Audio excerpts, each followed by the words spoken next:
want me to spray any pests around? Well, that might be.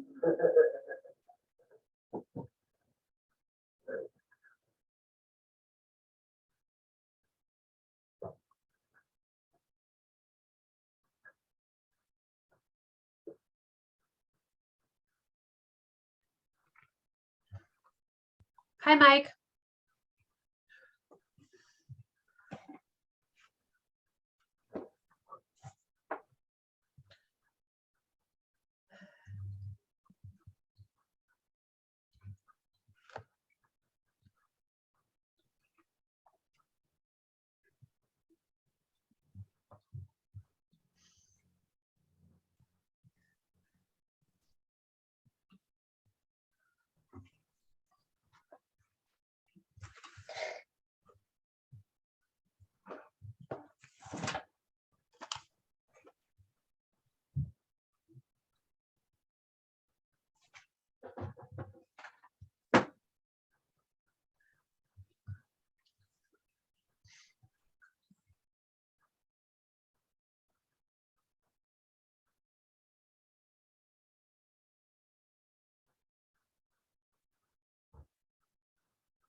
Hi, everyone. Morning. It's everyone from the flood center. Even Mike's on. You guys are on top of it this morning. We're ready to roll.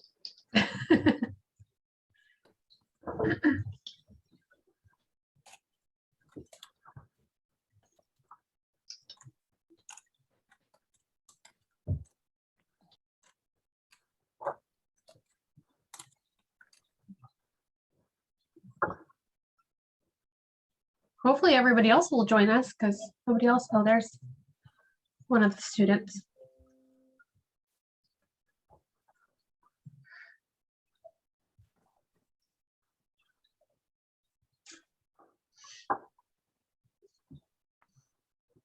Hi, Henry. Hi, Dan. Oh, he's connecting. Good morning. Good morning.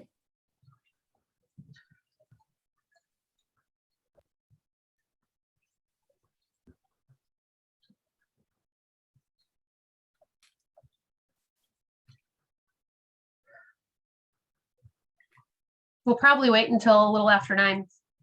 Give everybody a chance to log on.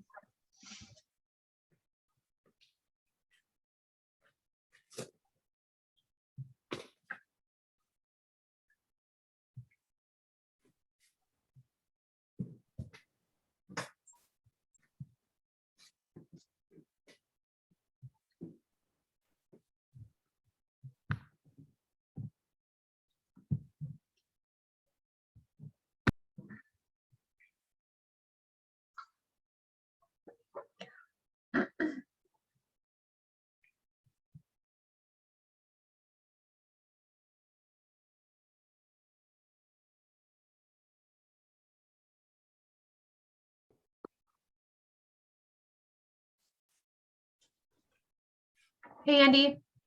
Morning. Morning.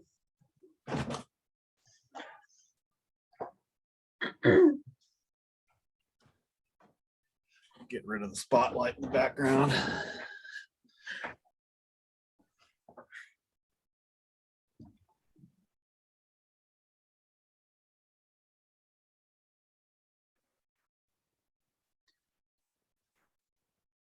Hi, Mike.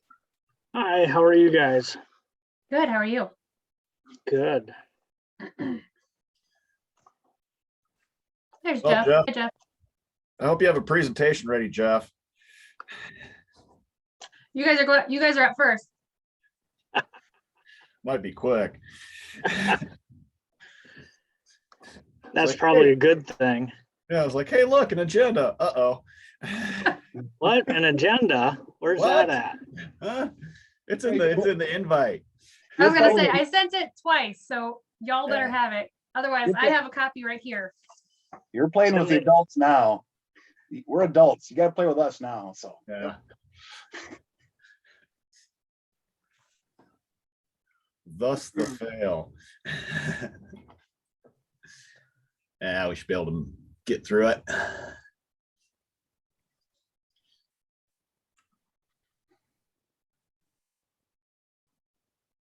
And I never heard back from Becky, so this, and I think some of the planning students might join us closer to the end.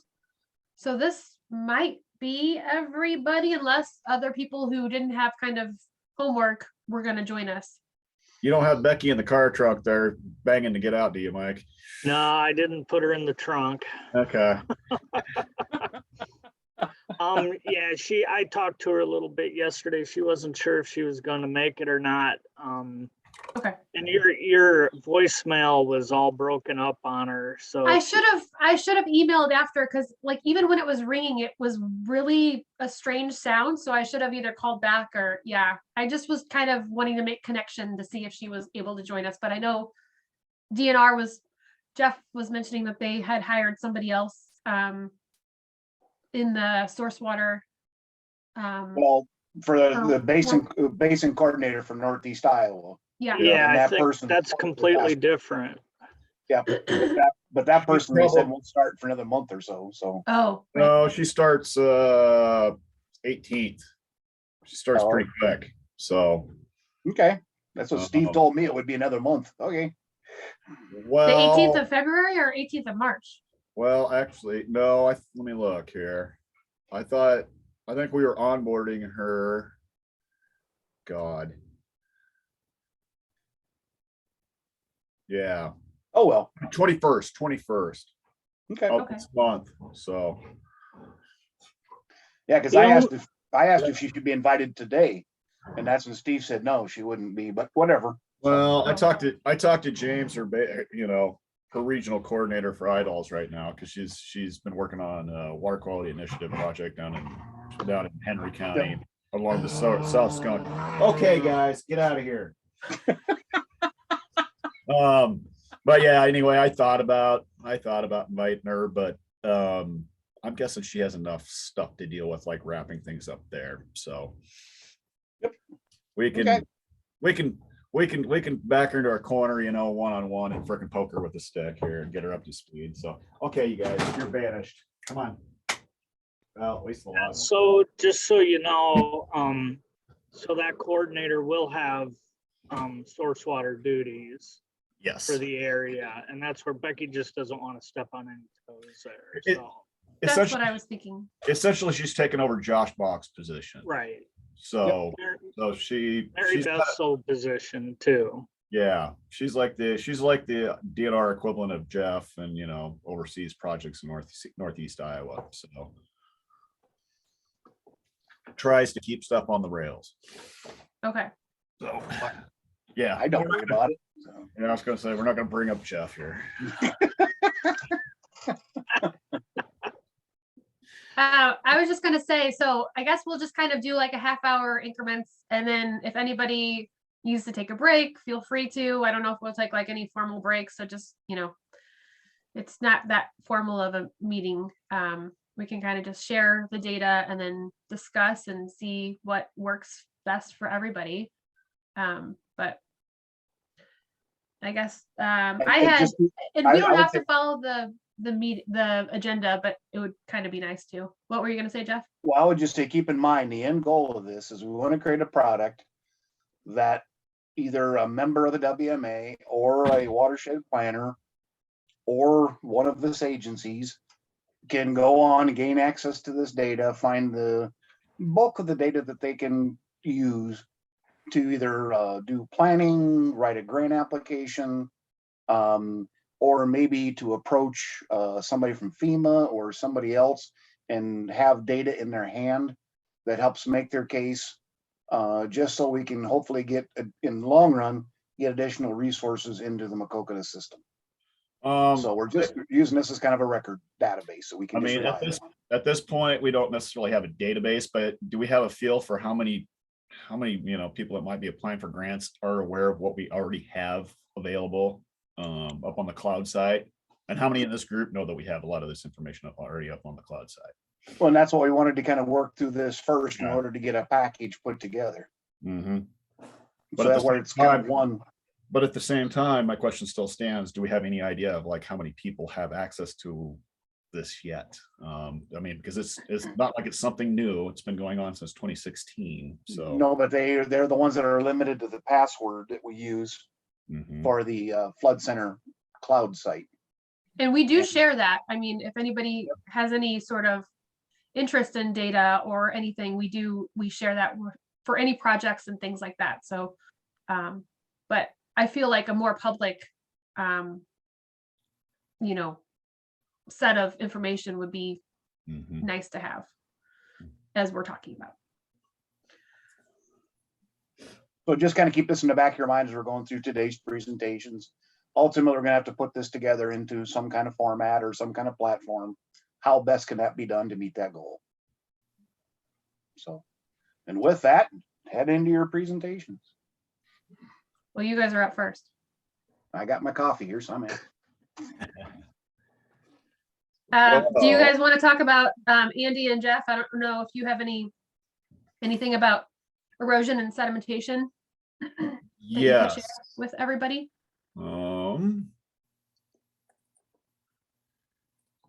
What do we have here?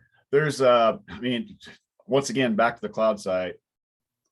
Got a ton of stuff in there. What do we have? We have the land cover. This was all based off of a high-res land cover data set that was put together by Calvin Walter back in 2009. And you can share your screen if you want. Well, let's see here. Let me get to the website first because I've got my website up here.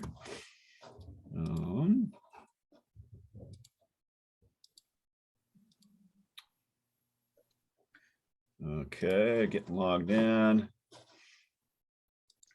And you got to cut Andy some slack because his blood flow to his brain is being constricted by that hat. Yeah, blame it on the hat. We'll get you and I hat. You'll be Wizard of Oz then.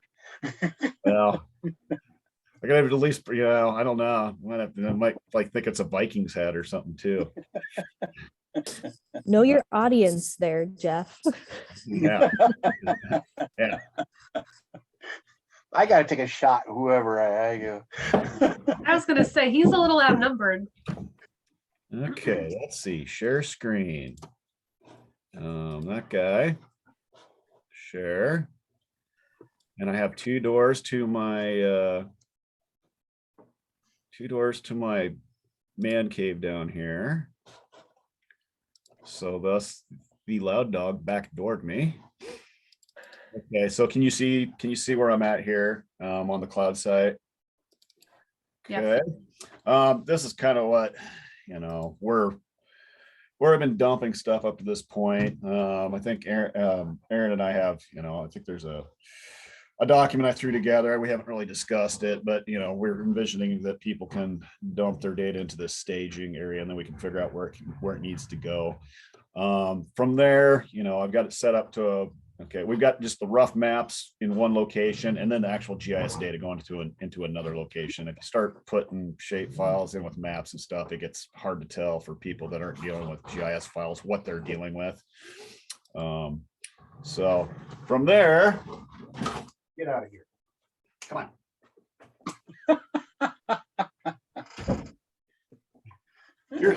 Remember that old Bill Cosby skit there, Jeff, where it's like, oh, how many children do you have? One. Oh, you're not a real parent. You don't have to deal with that.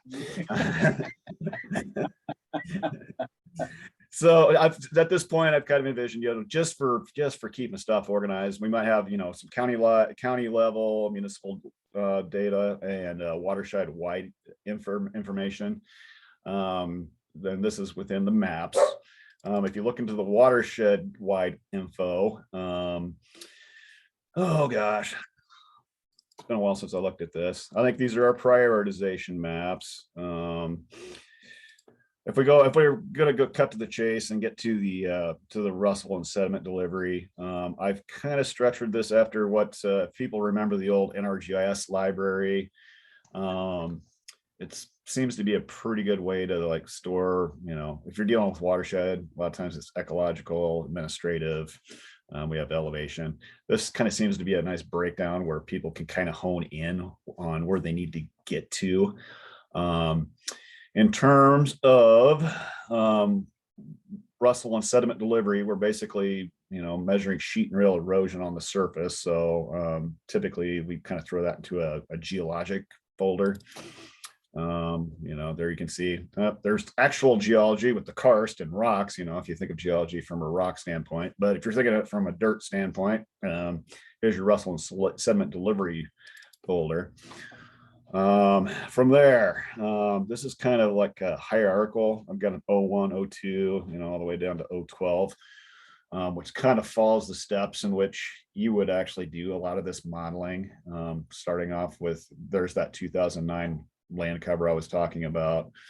From there, you twist a bunch of knobs and pull out a lot of hair, and you get your Russell models. Let's see, I can preview some of these, I suppose. Yeah, maybe. Oh, they're JPEGs. We'll go to, I think these are basically the PDFs are basically, it's a binder of all these maps together. You'll also see I have a lot of Russell statistics in a spreadsheet that, people that don't have GIS can just cut to the chase and go straight to there.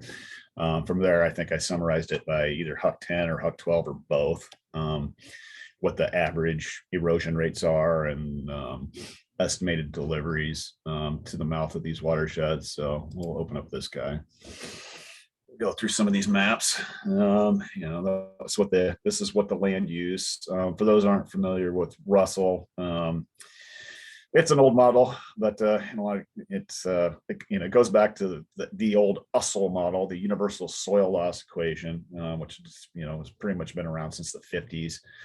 And then in the 90s, they revised it and put an R in for revised universal soil loss equation.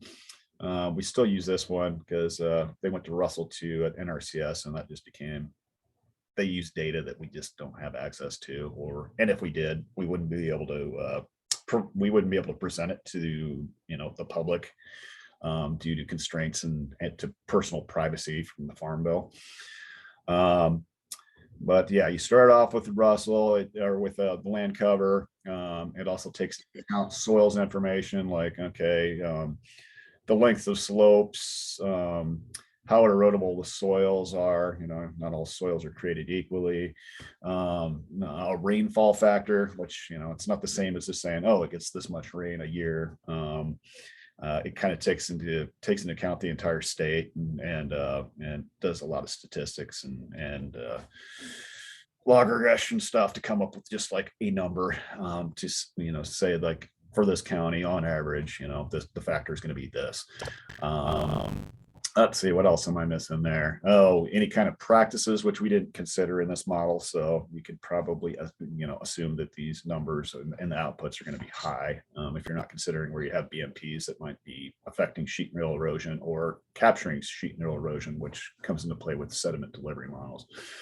From there, I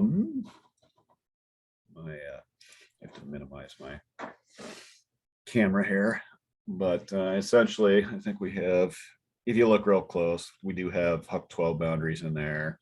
Our 3 different project areas for the Maquoketa, and then yeah, we have the HUC 10s, and then from there I have identifiers on there for each one of the HUC 12s that correlate to the boundary down there, to the legend down below. But you'll see, from here up 36, there's some high erosion spots right here. Do I have a legend on this? Oh, there it is down at the bottom. So basically the darker colors means there's higher likelihood of having sheet and rail erosion in those dark areas than some of these, more like light beige colors. And this was a summary for each one of these watersheds. what's the average sheet and rill erosion per acre per year in terms of tons. And all this stuff. This is the type of map where it's going to be summarized in an Excel spreadsheet. We're at this point in terms of prioritization activity, this would probably be something you would want to use to figure out, okay, for the North Fork, which ones you want to, you would maybe bump up to the top of the list. You kind of get closer to if you get up on the I-1 surface, you'll see that, erosion rates aren't as bad comparably, with this basic model. Then you get kind of on this southern Iowa drift plain, interface here at the lower end of the upper Maquoketa, and then down in the lower, you get some more hot spots there. So basically the Russell is measuring, he's trying to quantify sheet and rill erosion that's happening. Let's see, scroll down a few. And just to say that erosion's happening doesn't mean that it's necessarily getting to your, to your water bodies. It might get eroded in the uplands and then kind of fall out in an alluvial fan down at the bottom of the hill. So sediment delivery tries to quantify like how much of that sediment, that erosion that's taking place is actually making it to a stream body. And this would be the spot where you would take into account most of your BMPs, like your WASCOBs, your sediment control structures, or otherwise, or ponds, whatever you want to call those things. In some cases, you might consider waterways. That's kind of a crapshoot. It's hard to assess how well waterways are functioned, or how well they're maintained throughout their lifespan. Here you can kind of see the interface. This blue wavy line is your difference between is your boundary between the Paleozoic plateau, which just barely skirts the northern edges of the watershed, your Iowan surface, and then your southern Iowa drift plain. And I haven't mentioned this. Yeah, I don't know how many of you have looked at the north arrow, but this is tightly kind of skewed. You might have noticed it from the county boundaries, but just to make it fit on a page, well, that's what happened there. So again, there was a basic map up here, I think, for sediment delivery, I hope. Yeah, there should be another map that looks like this that shows the sediment delivery rates kind of at the field level. But as you can see, this model's been ran for quite a while. I think I did this in 2018. And if this was just a Huck 12 project, we'd probably go to the effort of going out with tablets or phones and doing what we call a windshield survey, and go for each one of the fields, and record what the previous year's land use is, what this year's land use is, what kind of tillage methods are being used, and use that as an input at the Huck 12 level. But when you're dealing with a Huck 8 like that, that's just impractical. It might take 2 or 3 days just to do one Huck 12. So this is why we use that 2009 land cover data. It got us a lot further down the road, and gives us just a rough idea of maybe where we would want to go out and go do those windshield surveys in the future. But I think this is a summary by Huck 10. So again, all those Huck 12s where you had hot spots, you lump all those Huck 12s together within the Huck 10, and you calculate the same statistics in terms of what the average erosion rates are, and then the actual amounts. There's a rate for tons per acre per year, and then there's like an overall quantification of how much sheet and rill or sediment delivery is happening within the entire watershed boundary, whatever your cookie containers are. But I think at this point, yeah, see, this has been flogged pretty good. The thing that would be probably most useful to most users, if I can, where's my X? There it is. Behind my Andy's talking. Is the summary sheet. Okay.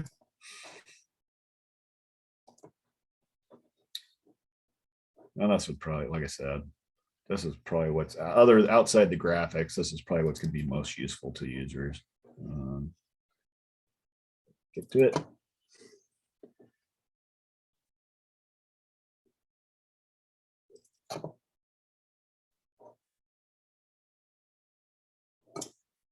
Now, as a non-GIS person, I can say this.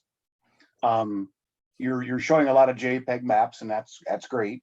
Mhm. But is this data readily available for somebody who does know GIS, who has the tools? I believe I do have that up there on the cloud site. Instead of just being in the maps directory. Oh, wait. Base maps. Got to remember how to do this. Let's see. Base layers. I think it might be in that Andy's GDB. It's available. I have it. If it's not up here, I don't know that I will be able to look at this because this is not a conventional file format that you could preview. This GDB is the GIS file. So I think it's just a nice goal to Yeah. have in hand, is to make that, uh-huh. it's like one spot shopping so you get your data layers to do your own calculations. So, Well, that would be where we, how we discuss how we're going to. There's ways, where Mick and I were talking with the ArcGIS Online. Yep. There's like a graphical interface, and then there's ways you can go and you can download the data. okay. And they wouldn't have to deal with like looking at files like here's what's in this GDB. Does that look Yep. useful to you? So yeah, there's ways to make this more elegant for people to download and access the data. So, Okay. And that would be, and maybe that's getting back to looking at the structure of this watershed wide data. I mean, we're probably not looking at one single app. We're probably looking at, a myriad of mapping interfaces. Maybe we have one for just biologic. Maybe we have one for the geologic and the sediment delivery, the Russell, the karst, where are impaired waters, or where are stream names.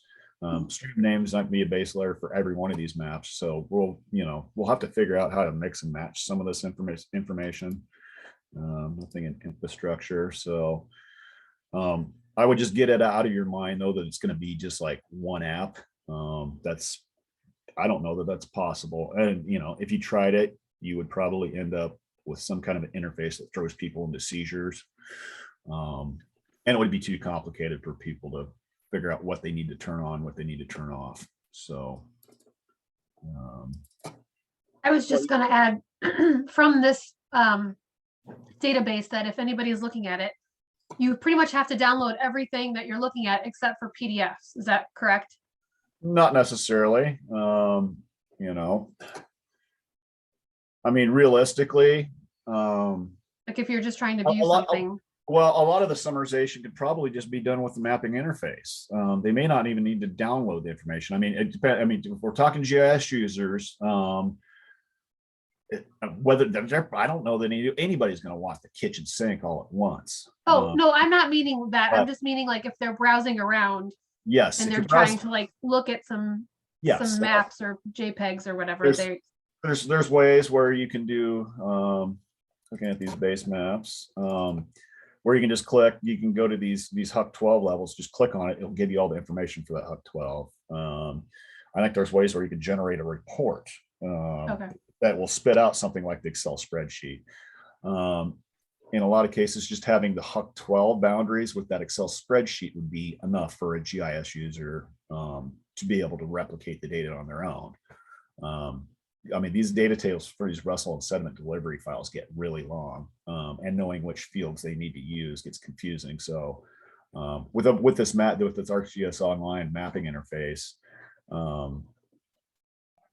there's ways where we can cut through a lot of the difficult information and make it easy for, whether it's a GIS user or not, just download just the nitty gritty of what they need. So,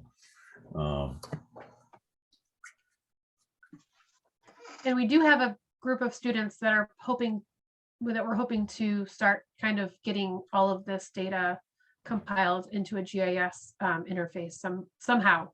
That's one of our other projects that we're working Okay. on.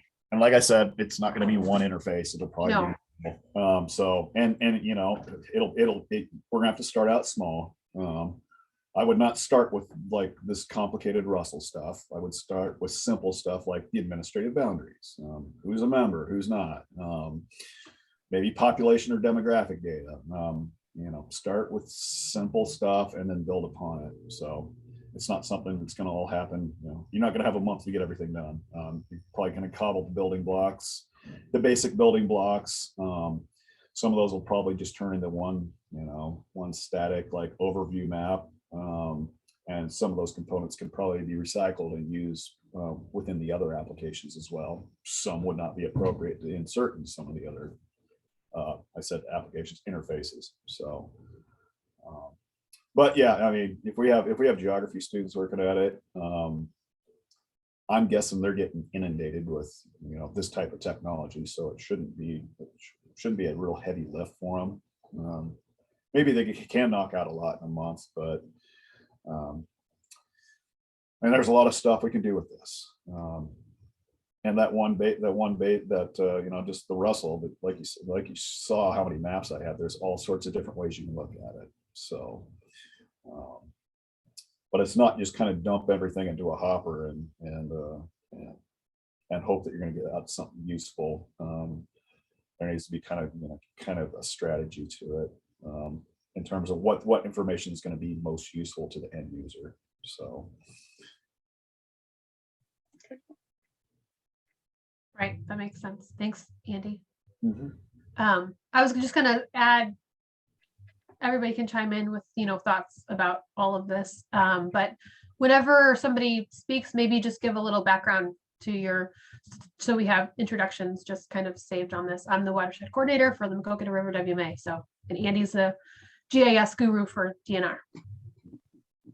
Right? Yep. I play with watersheds. Stiff arm tussle whenever I can. It doesn't always work, but We haven't killed each other yet. nah.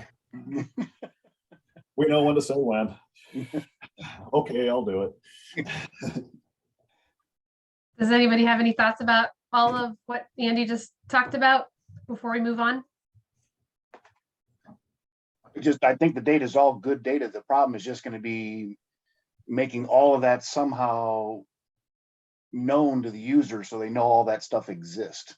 Mm-hmm. That's going to be the hard time, is just to let them see the plethora of data that they can get access to.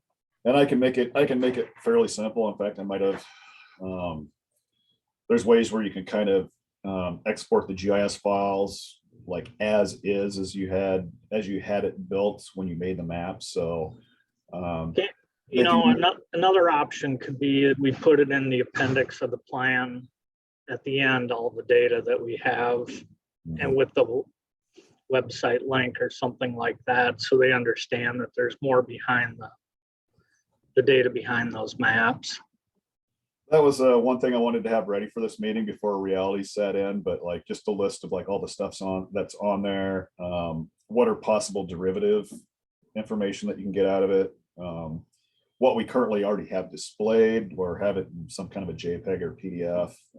But you know, stuff we don't have, but maybe we want to take a look at generating. So I mean, you can get sheet and rill erosion rates for an individual, you know, field. We could take a stab at that even. That might be something more we look at it during the implementation phase, though, rather than for the plan. But yeah, just that would be a good start, is just doing an inventory of what's already there and all the questions you can answer with it. So, and then shoehorned like an Excel spreadsheet at the end of the appendix. That would probably be good enough. And then we're gonna say that we got it, and then worry about refining it later. Oh, you had mentioned elevation map. What's the status of the new and improved LiDAR?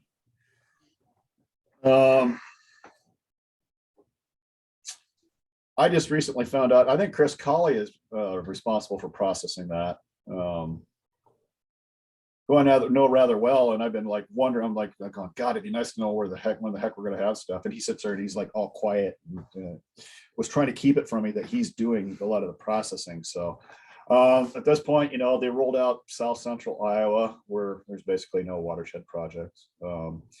I think there was a secondary release that covered a lot of the Des Moines lobe and got over towards like Mitchell County. But I think there were issues with that information. So that kind of like stopped everything, and they're going back and trying to fix that. So in terms of a schedule, I haven't seen one. Roughly within a year or two? I would hope. Okay. And it'll probably be just like the first QAQC with this information. It's like you put it out there and then you find out, oh man, there's something wrong with this part. So I'm just trying to think back to when we did the the initial LiDAR collection was, I think things are going a lot smoother this round. I mean, back then it was cutting edge technology. We were like the second state in the union to freaking have the data. So, I mean, it took Colleen and me probably 2 or 3 years to get all that data processed. I would imagine that it's going to go a lot faster this go around. So, but a year, sure. Don't quote me, but sure. I would hope so, that we would have some basic, representation. So. And maybe this area might be released tomorrow. I don't know. But basically we put it, I think DNR and NRCS kind of put the data together, and then it goes through a review through USGS, and then and that review might take a month or two for each block.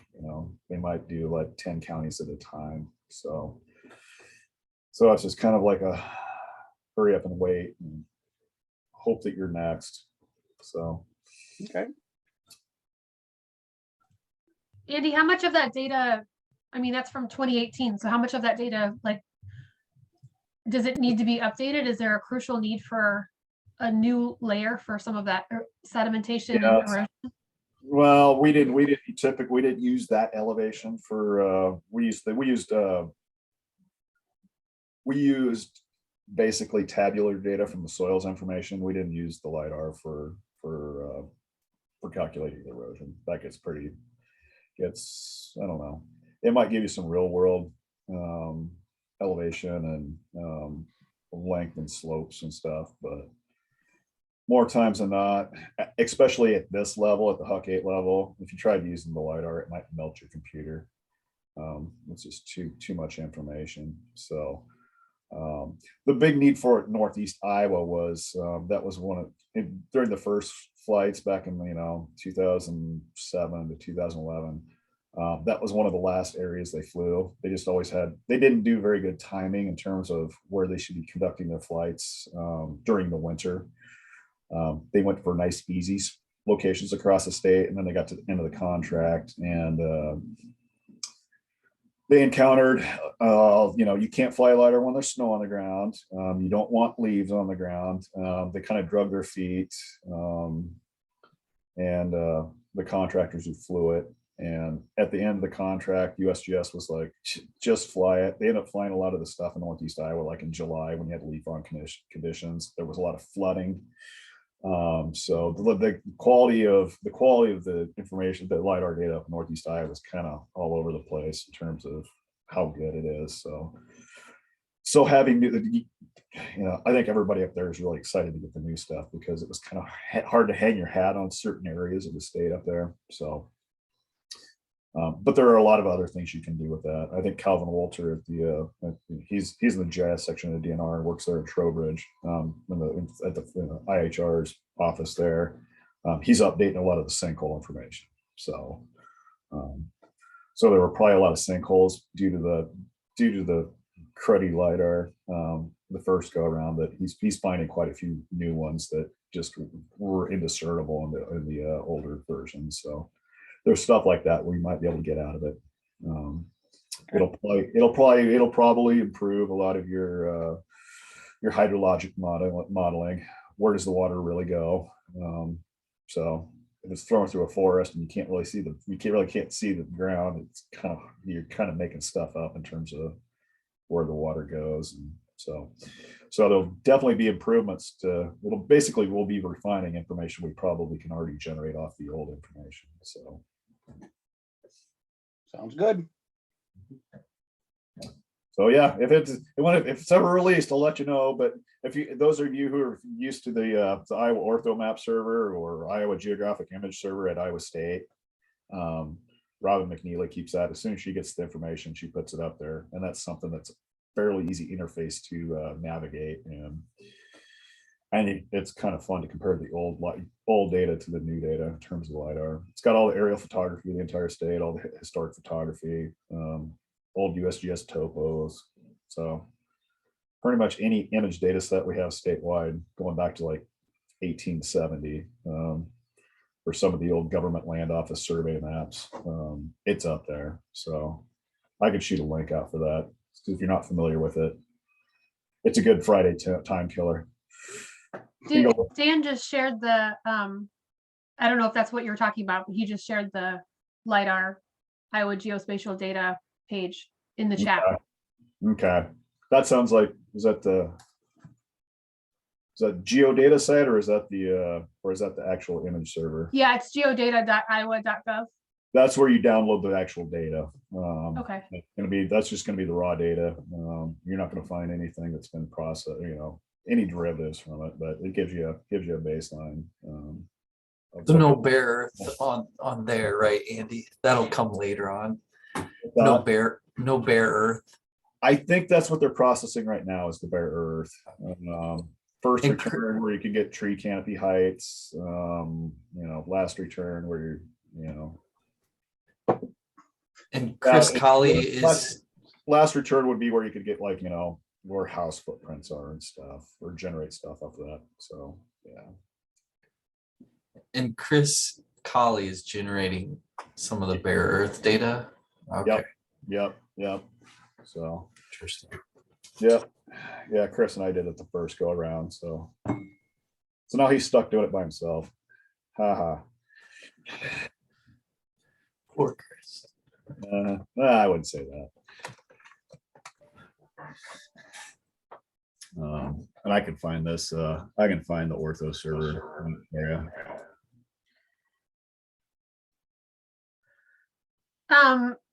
I don't, so Becky was just saying that she has to attend another meeting, so I don't know. Becky, do you want to go before the flood group, or do you have anything that you want to add to the conversation? I was just gonna add one thing, maybe. So I talked with Jeff a little bit and Andy a little bit about the some of the work that we did in the past. And then the other day I was going through a bunch of my files and I found what we had for a source water protection plan. So I was just gonna ask if that was ever posted.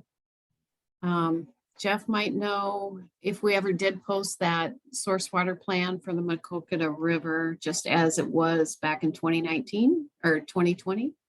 I don't know if it's posted or not. No, Okay. it may have been. I just don't know. I don't know if I've seen that. So I'll work some on that and we can catch up more on that later. But I just wanted to let you know that we did have kind of a draft outline put together a couple of years ago. But I know Andy and I had spoken about kind of the GIS work that he had done so far. And he did a lot of work kind of outlining how many acres are within the capture zone of every municipal water supply within the Maquoketa River watershed. So to me, that was like a big 99% of what we needed, is to identify those acres so that you can put that into the plan. Let's see. And it's a JPEG. Yeah, we've got the maps in terms of a plan. I'm not sure if that would live up on the cloud side or not. It should be easy enough to put it up there. If we can find it. Uh-oh, something's not happy. But I think that's helpful because it identifies for you, Aaron, if you're updating a grant application, how many acres that we really need to focus in on for drinking water, and what are the BMPs that will best address that. You know, your cover crops are mainly the biggest thing, CRP, of course, but at least you could say we need to designate funding for these specific BMPs that decrease nitrates, but also trying to protect those areas from other non-point sources too. So Yeah, that's great. Thank you, Becky. This is the first I've heard of that, so this is good.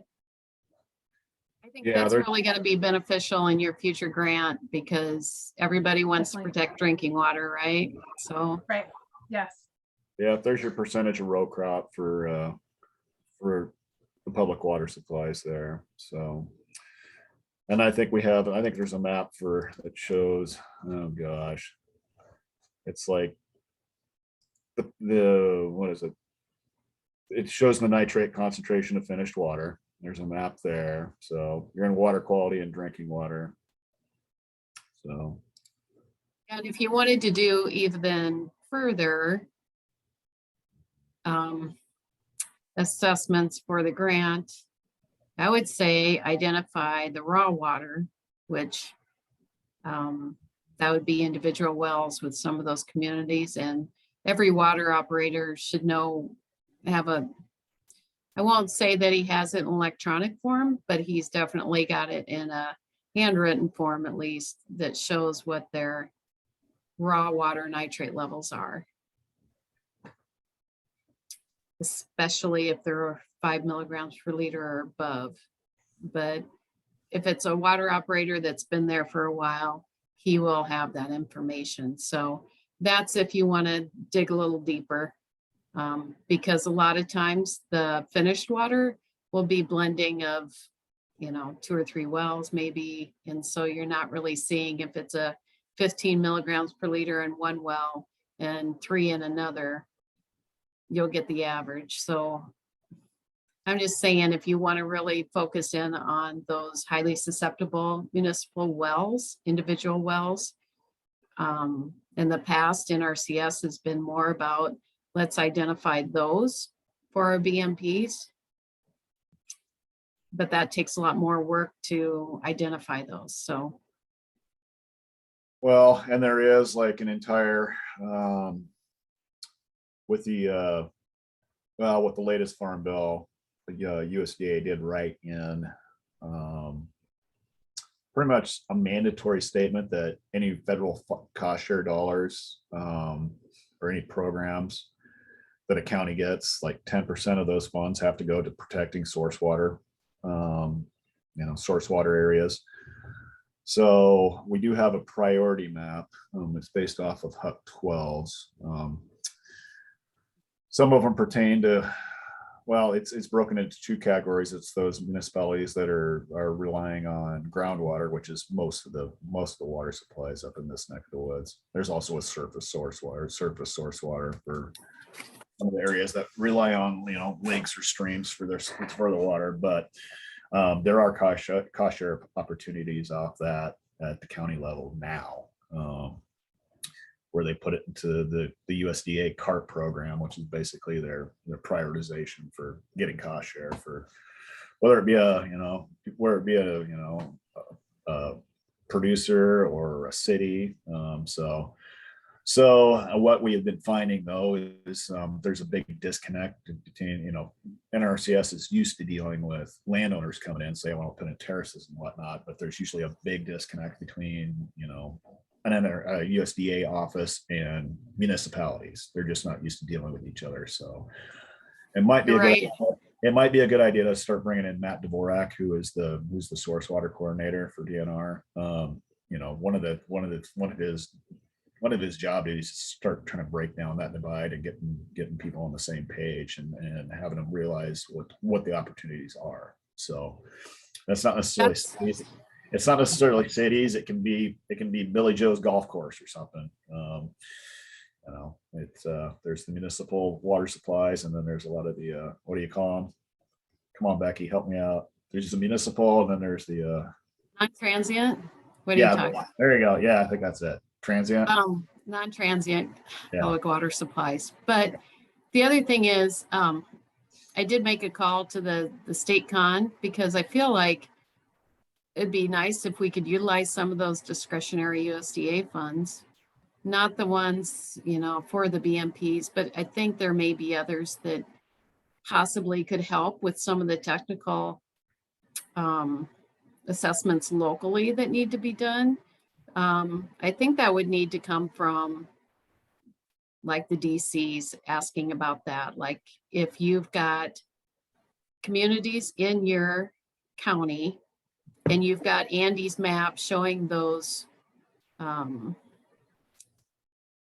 acres within that public water supply, but we all know that if it's a concentric circle, that's not probably, the water doesn't end there. It'd be nice to have a little bit more information that we could better define that capture zone area.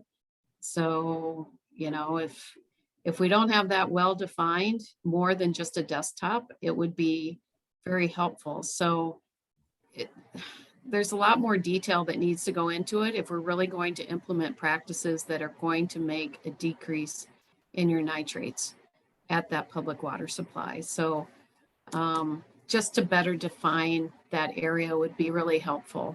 And you can't do that without more investigation. But what we have now is pretty good, with the acres that are defined within a proposed capture zone. But it kind of depends on which municipal water supply. Some are just fine with the desktop models, and others would benefit from a more detailed investigation.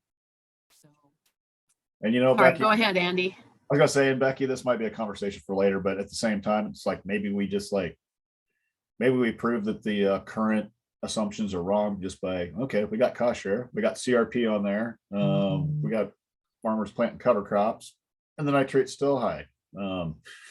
That's what I mean. If you don't have the right identified capture zone, it's going to hurt our credibility down the road. Or it's don't have that. Yeah. Well, but at the same time, it's going to show a need that, like, yes, well, we went off the best information.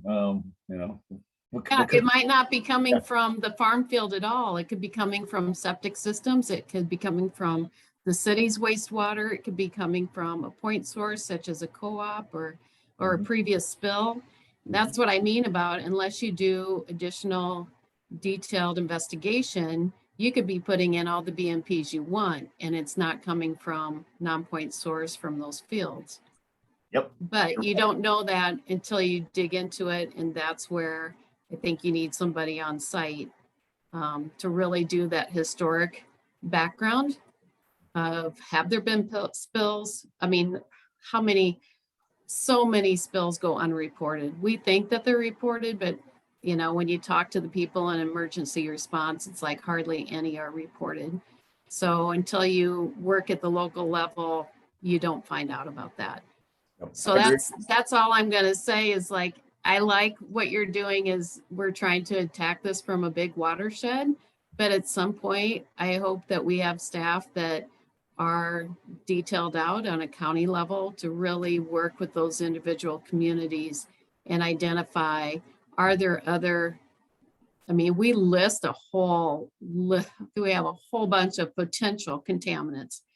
And like in the case studies that we did, it was never the listed potential contaminants. It's the ones that we found when we started digging around locally that weren't even on our radar. So I just want to say that to you, Aaron, is down the road, when you start digging into this further, you're going to probably, with those susceptible municipal wells, really dig into it further and kind of make sure that it's not a point source. But in the meantime, to Andy's point, yeah, let's try to address all those acres within the capture zone that we only can operate with the knowledge that we have. And this is a whole new ball of wax for a lot of different agencies. So So Okay, convince- I've got to jump off because I got another call coming, but I'll just leave you all with that. Thank to you, Becky. ponder. Yep, be good. All right. Thanks, Andy, for your work on that. I appreciate it. Yeah, you betcha. Right back at you. All right. Bye, have a good Bye. day. Okay.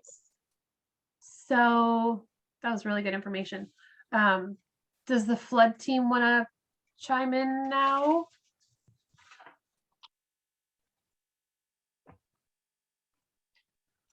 Sure.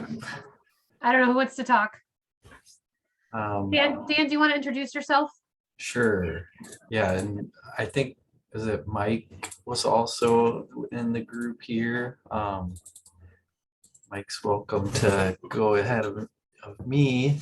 If he wants to, or who else is with us? Brenda. So my name is Dan Gillis. I'm a water resource engineer at the Iowa Flood Center. I'm a little late joiner in this group. Kate and Brianna, of course, have been tuned in a little longer than me, and then I think Nate Young had also helped out a little bit, but I have some of that information that Nate had developed, and then some additional slides that I put together for potential data sources that we can post and share with the cloud site, and eventually any sort of web-based platform. I now have a better understanding, I think, of how this is all going to fit together, with everybody contributing to kind of the same hive mind and I guess the bin of GIS data that we can throw together.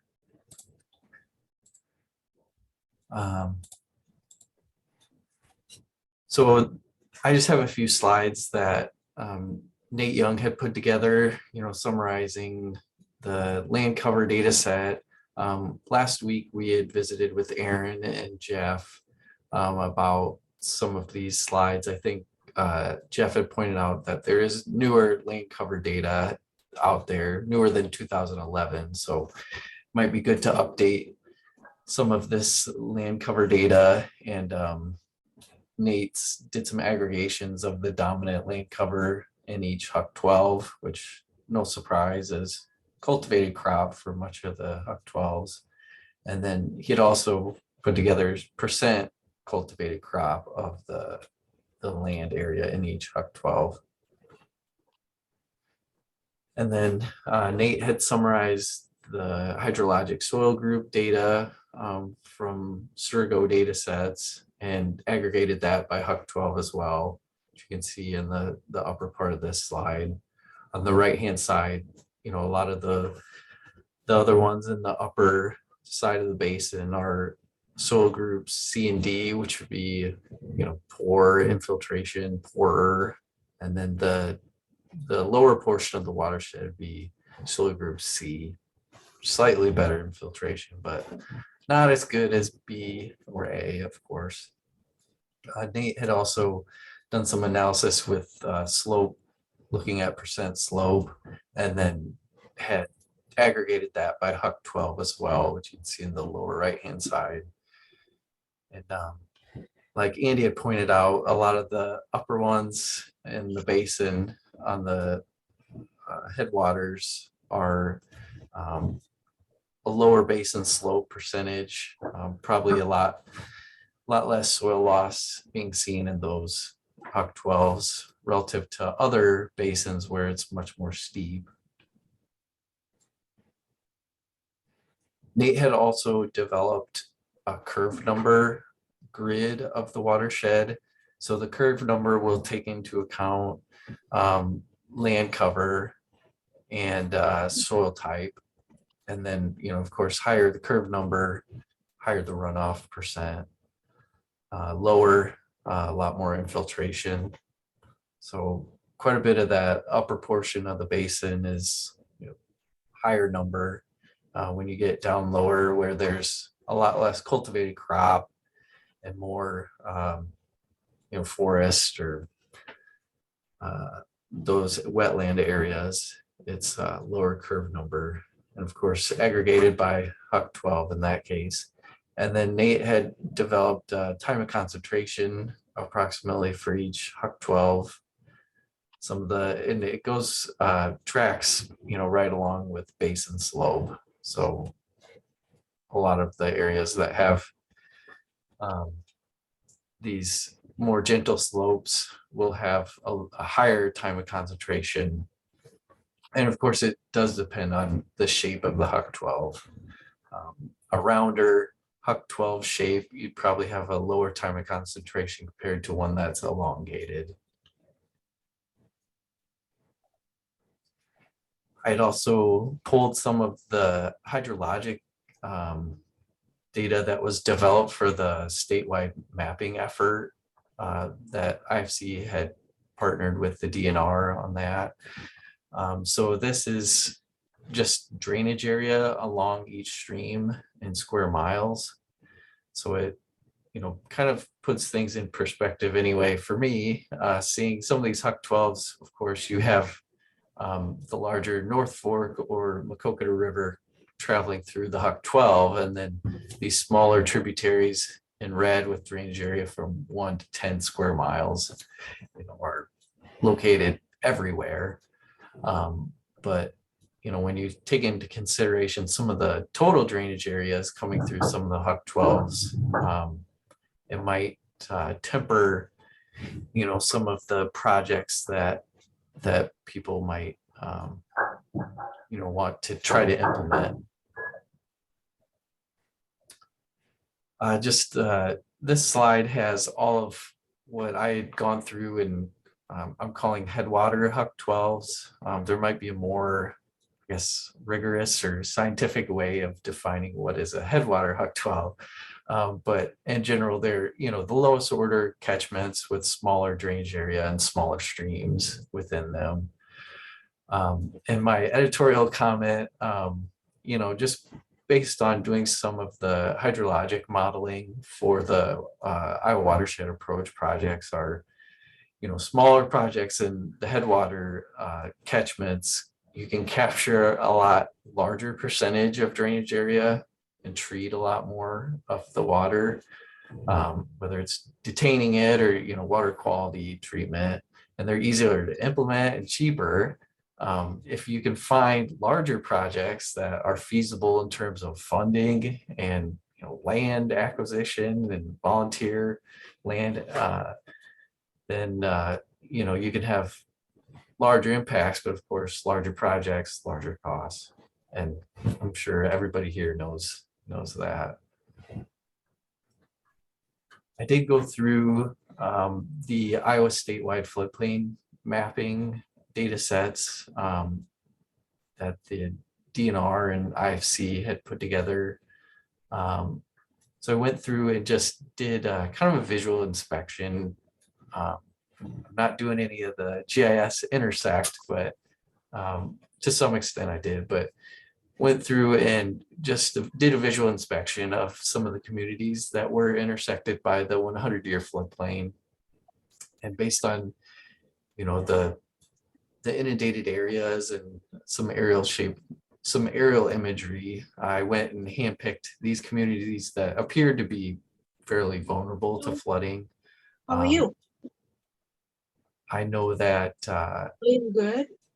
there's certainly some news articles out there for Manchester, of course, and Dyersville and Lamont and participating. Monticello and Maquoketa at times, documenting could some be of the one. previous flooding. Hey, Lori, do you want to, sorry, Dan, do you want to mute yourself? Lori, do you want to mute yourself? Sorry. Thank you. Yeah, happens sometimes. Sorry, No Dan. worries. Yeah, so this is just the 100-year It's not that we're floodplain. not paying attention to you. We are. Yeah, I understand. Just the fun of Zoom. And I haven't looked on the cloud site to see if maybe Andy had already or somebody else had already uploaded the inundation shapes for these all the different return periods that are available. That's certainly something that's out there that can be displayed as well. And there's, further analysis I can do. And I think, the student group had maybe already gone through and figured out percent of populations for HUC 12 that are within the flood hazard areas and all of that. But yeah, some further coordination might be required with them, but it's a gold mine of data out there, intersecting these floodplain maps, and we can look at different return periods and glean some more information from that. Yeah, it's the mayor's office where you look at the. And Nate had also gone through and summarized the different return periods based on land area. So yeah, for a given, return period, we have available 2 year through the 500 year, 8 different return periods in there. See if I can rattle them off. 2, 5, 10, 25, 50, 100, 200, 500. And, of course, the biggest increases in inundated area occur when you go from 0 up to the 10 year. And then, it's still quite a bit of increase in inundated area from 10 to the 100. But just kind of an interesting summary of how the inundated land cover area evolves through these different return periods. I had started pulling the USGS data at Maquoketa. So this is Maquoketa River at Maquoketa, and started looking at the annual peak discharges going back to the beginning of the record. So I think it's like 02 or so, 03, and pulled those. So yeah, quite a bit of spread between those, just plotting the annual peak discharge. Some years, probably droughts, 2012 probably being one. The peak flow was around 3,000 CFS, and then up to, I think some of the largest peaks were from 2002, 2010, and 2019, recent peaks up there in the 40,000 to 50,000 range. Interesting things that you can also get from these data sets are, so when do these peaks occur, like what month? So in the lower left-hand side, I plotted the month, and it was interesting, everything, there's this huge grouping around March. So I'd assume a lot of the flooding that occurs at Maquoketa is probably related to snow melt. And then there's a little bit of a gap in the seasonal aspect of when these flooding peaks occur, and then they start up again and continue May through basically October. It's scattered about there. And then on the right hand side, of course, have been these by month, and you can see there have been around 26 of these annual floods that have occurred in March. I did plot in these two plots the mean annual flood. So you might say that these annual peaks that are less than the mean annual flood aren't actually floods, but I guess that's probably community specific. But interesting. I'm still digging into some of the stream gauge records, and I've started putting together a basin average rainfall data set from 1950 through present of daily rainfall. And what I'm hoping to do with that is do some water balance calculations with stream flow. And I'm also going to take stream flow at Maquoketa for sure. And I'm still trying to see on the North Fork, I know there is a USGS gauge there, but I'm trying to see how long the period of record is for that gauge, or other historical gauges that have since been discontinued. But I'm hoping to do some water balance to figure out, long-term stream flow trends, do a base flow separation and look at base flow trends. Some of the other watersheds in the IWA project, I've done similar analysis, and it's interesting to see how base flow has changed over time. It seems like for other watersheds, it's been around 1980, you start seeing a divergence in the base flow trend, and base flow is increasing, which, due to the installation of tile, that's not super surprising, but interesting nonetheless to me anyway. But yeah, this is what I've put together so far, and look forward to working through the process of getting it uploaded on the cloud site and best way to share it. I don't know in a GIS format how well some of this analysis works, but yeah, might be point data or something. But and then it also looked at how the 100-year flow estimate has changed at Makokata. So, as time marches on, we get a better and better idea of what the 100-year flow actually is. So on this plot, all of the X's are the peak annual floods. And this black line is the 100-year flow estimate using all of the data up to that point. So this first point begins at 1930. So based on the period of record prior to 1930, the 100-year estimate using Bulletin 17C procedures would have been around 45,000 CFS. And so as you add on different additional decades, you can see from 1930 to 1940, the estimate for the 100-year flow goes down a little bit. And that's due to that extra decade of record that's been added in there. And the gray area here are the confidence limits around that estimate. So it's interesting, from 1940 to 1950, there was an event in the early 40s. So that because of that event, it shifts the statistics of that calculation, and the 100-year estimate went up to like 53,000 or so. So as we get more events, usually you'd expect these confidence limits to start kind of converging around your estimate.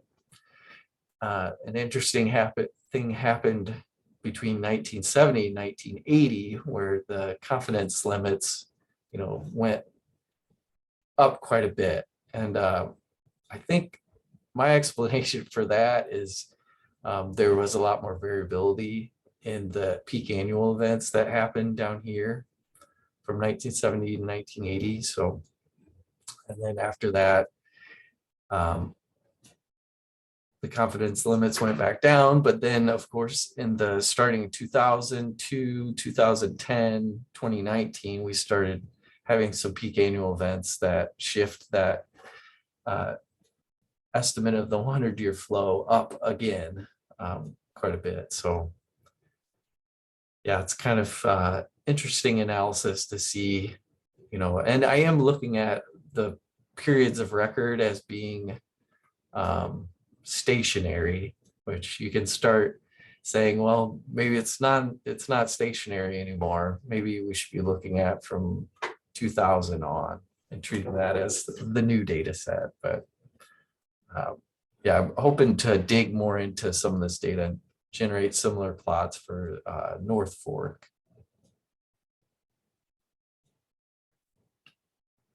That is all I have.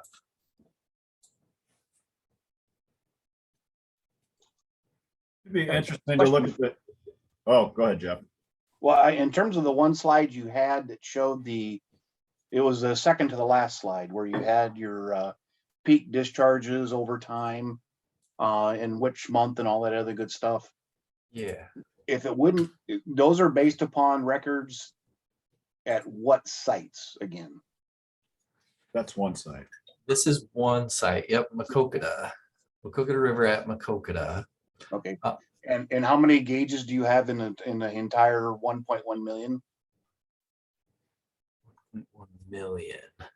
In terms of the entire Macokota, how many Oh. US GS The gauges? entire watershed. Yeah, there have been a number of historical gauge sites that have closed Okay. due to, funding or site concerns, I'd assume. Other places where I can do this at, I need to have a, longer period of record, the better. I know Manchester is one that has been going for around 20 years. I think prior to that 20-year period, there was a fairly long period of record, and then there was a gap where they shut the gauge down. Okay. So that's one data set where I can develop some more plots at Manchester. And then North Fork at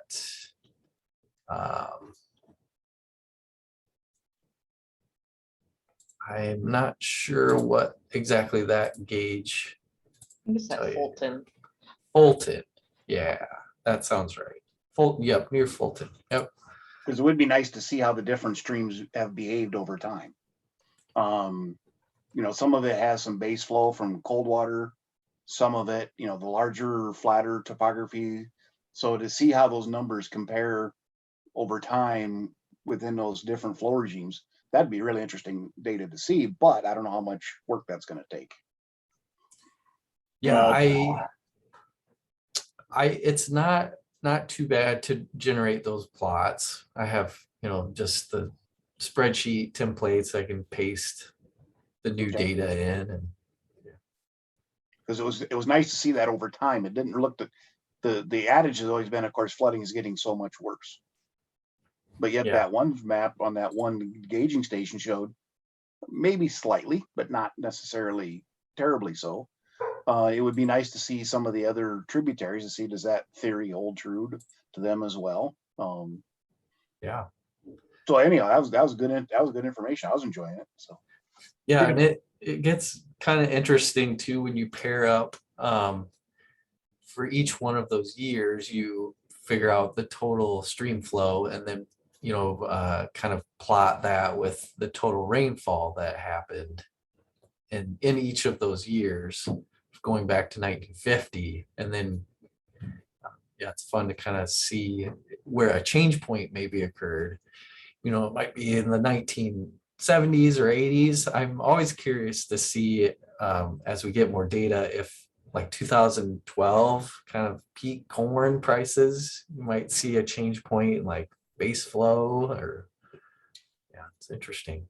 Well, regarding that, that change in the 70s and 80s, another thing that was happening around those times were people were getting out of the cattle business and pastures were getting converted to row crop. So, rather than tiling might be part of it, but I would think it's probably more of a land use driven change more than anything. So how you would go about trying to, I'm sure you can get to the National Agricultural Statistics Service and get summarizations just like in tabular format, get ideas of county by county how things have changed. But that was a little bit before we had our nice little, land cover maps and stuff back then.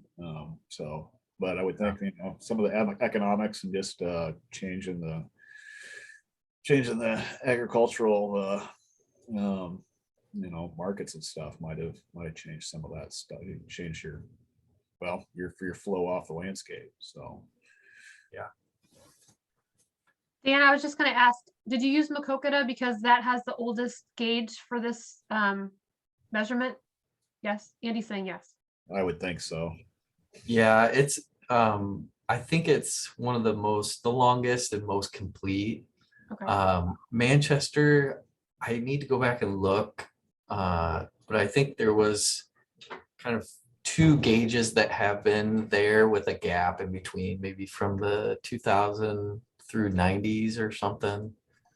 Yeah. And then North Fork might be a similar situation where there maybe was an old historic gauge, but if I have, yeah, longer the better, I guess, to see those trends. But you know, for some of the like the 100-year estimates, 100-year flow estimates, usually want around 15 or 20 years of record for that stuff.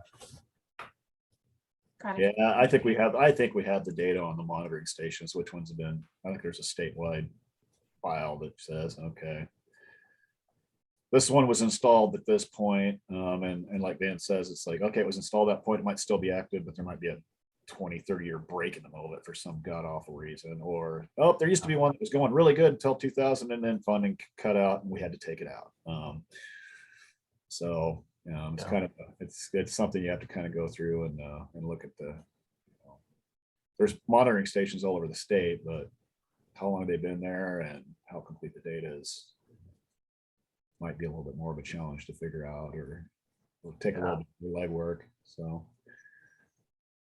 Kate posted in the chat, I forgot to mention there are a lot, 15 that Kate had found, 15 IFC stream gauges, which, you know, go back maybe beginning of the flood center, 2010, 2009 at the earliest, but lots of good data.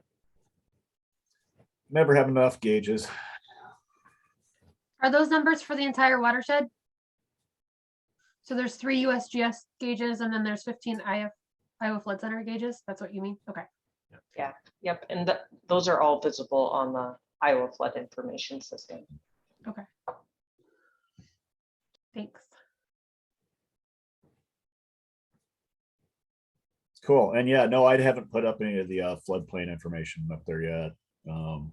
Be easy enough to clip that stuff out. But okay, flood center folk. You know, I know that Homeland Security, I can't remember if it was just related to just the Iowa watershed approach project areas, or if they were doing something statewide, but were they like running HECRAS and then running the what is it, the HEC FDA, or what is it, trying to quantify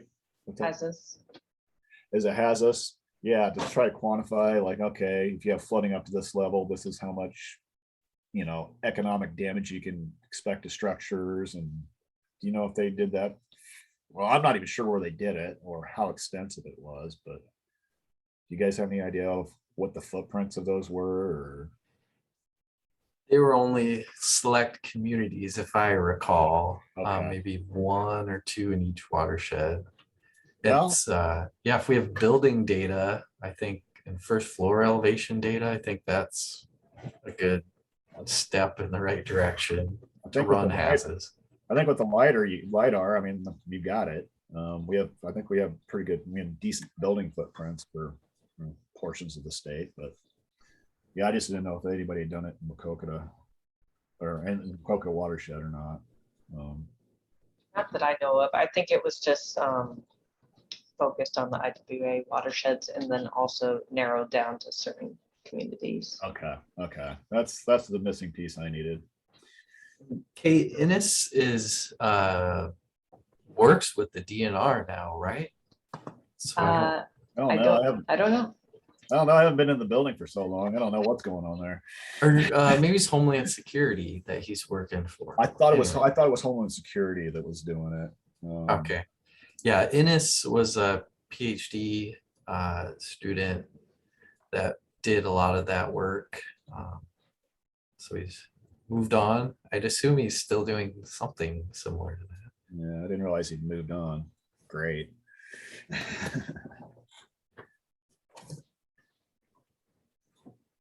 Well, that kind of thing is on down the line as possible. You know, we've got our parcel data, we got our floodplain information. We can probably get, you know, building footprints. You know, with the parcel information, you have like assessed values and whatnot. So that type of information's, you know, someday will be more easily obtainable. But yeah, now it's more of like, yeah, you got money, oh, you can do it. And if you got enough students and bodies and stuff to throw at it, but otherwise we'll shoot from the hip.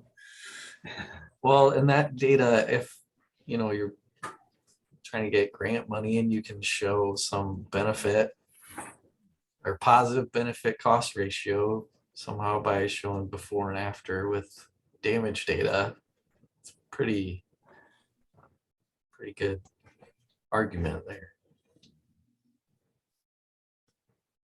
Yeah, it sounds like, yeah, we do have the cadastral. I don't know if Mick was generating that or was gonna try to get that that data set from the different counties or where we're at with that. But yeah, if we have the parcels and floodplains, you know, those are the basic building blocks there, along with the LiDAR and the hydraulics and hydrology. So there's an idea for somebody to write a grant. I know that's been difficult to obtain, especially with some of the county data. I think Homeland Security ended up negotiating and was able to get all the data for the state because they had to obtain that from each county or from Beacon or whatever service that they were using. But I don't know. I could check back in with them. No, there was standardization across the counties that was driven by DNR and Homeland Security like probably 10, 15 years ago. Because back then, a lot of counties were still using Millie with a paper map and an eraser and a pencil to keep track of their parcels. And then a flood would come along and, you know, that type of information wasn't available. Or you had 99 counties doing it in 99 different ways. And it was not effective data. So there was I think Patrick Wilkie Brown like developed a grant to get all the counties to collect data the same. So, and that's where the statewide parcel there came from. So, and that's where, you know, a lot of the counties that didn't have parcels, they got grant funding to move away from paper maps to digital. So that was all kind of tied together. And that's why we have a statewide parcel there, if you can get your hands on it. It's definitely good data to collect and even with like buyouts, I know some of our emergency managers in Buchanan County had run up against a buyout area that was being looked at by a developer to put new housing in after they already moved 70 houses out of that area from being impacted.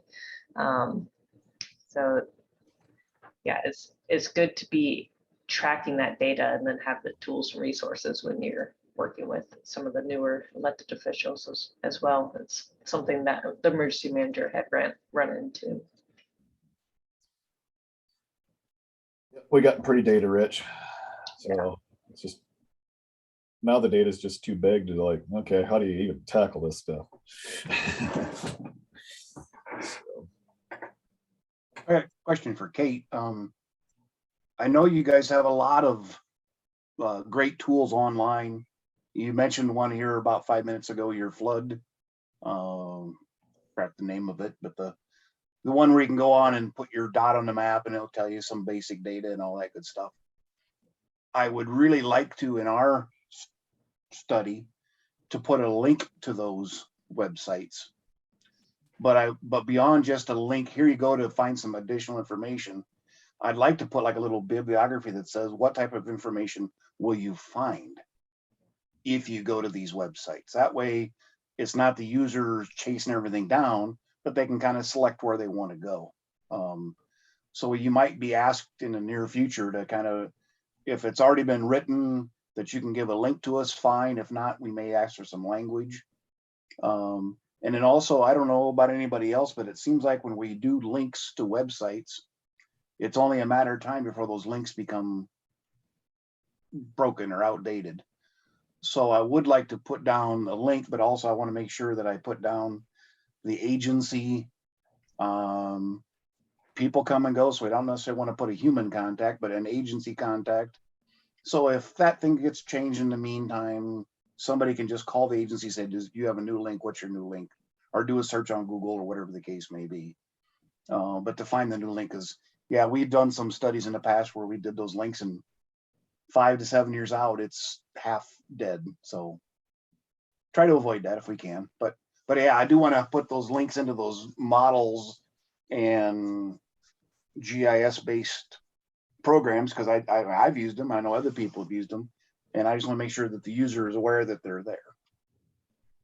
Yeah, Great. yeah, we can definitely provide those links and then also some text to kind of go along with it. So people have a narrative to follow. And I like your suggestion because, you know, links do change. So we can point people to the Iowa Flood Center website and also a point of contact here at the Flood Center. So, yep, we can definitely do that. And then Brianna also dropped in the chat that IIHR, our parent department, runs the Iowa Water Quality Information System.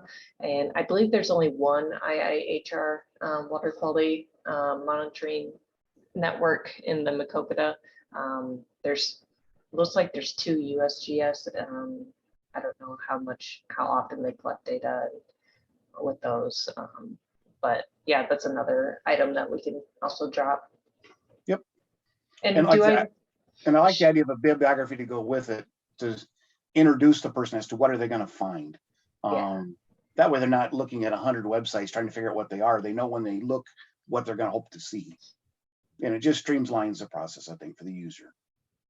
That sounds good. Is that something that I should drop on the cloud or email to Aaron and you, Jeff, or? Eventually it's probably going to be Erin putting it together. So just make sure she gets it and she can store it online or however she wants to do it. So. Good. We can do that. Just looking at, I just have a question because I'm clicking on the water quality website, the interactive tool. Do you guys gather, like, where does that data come from? Is it gauges that you monitor, or is it like, do you ever incorporate some of the data that we already have too from our water sampling efforts, or? So what's on the Iowa Water Quality Information System are the IIHR monitoring stations. I think there's about 70 in the state that are active. We bring ours in to maintain them over the winter and then redeploy them in the spring.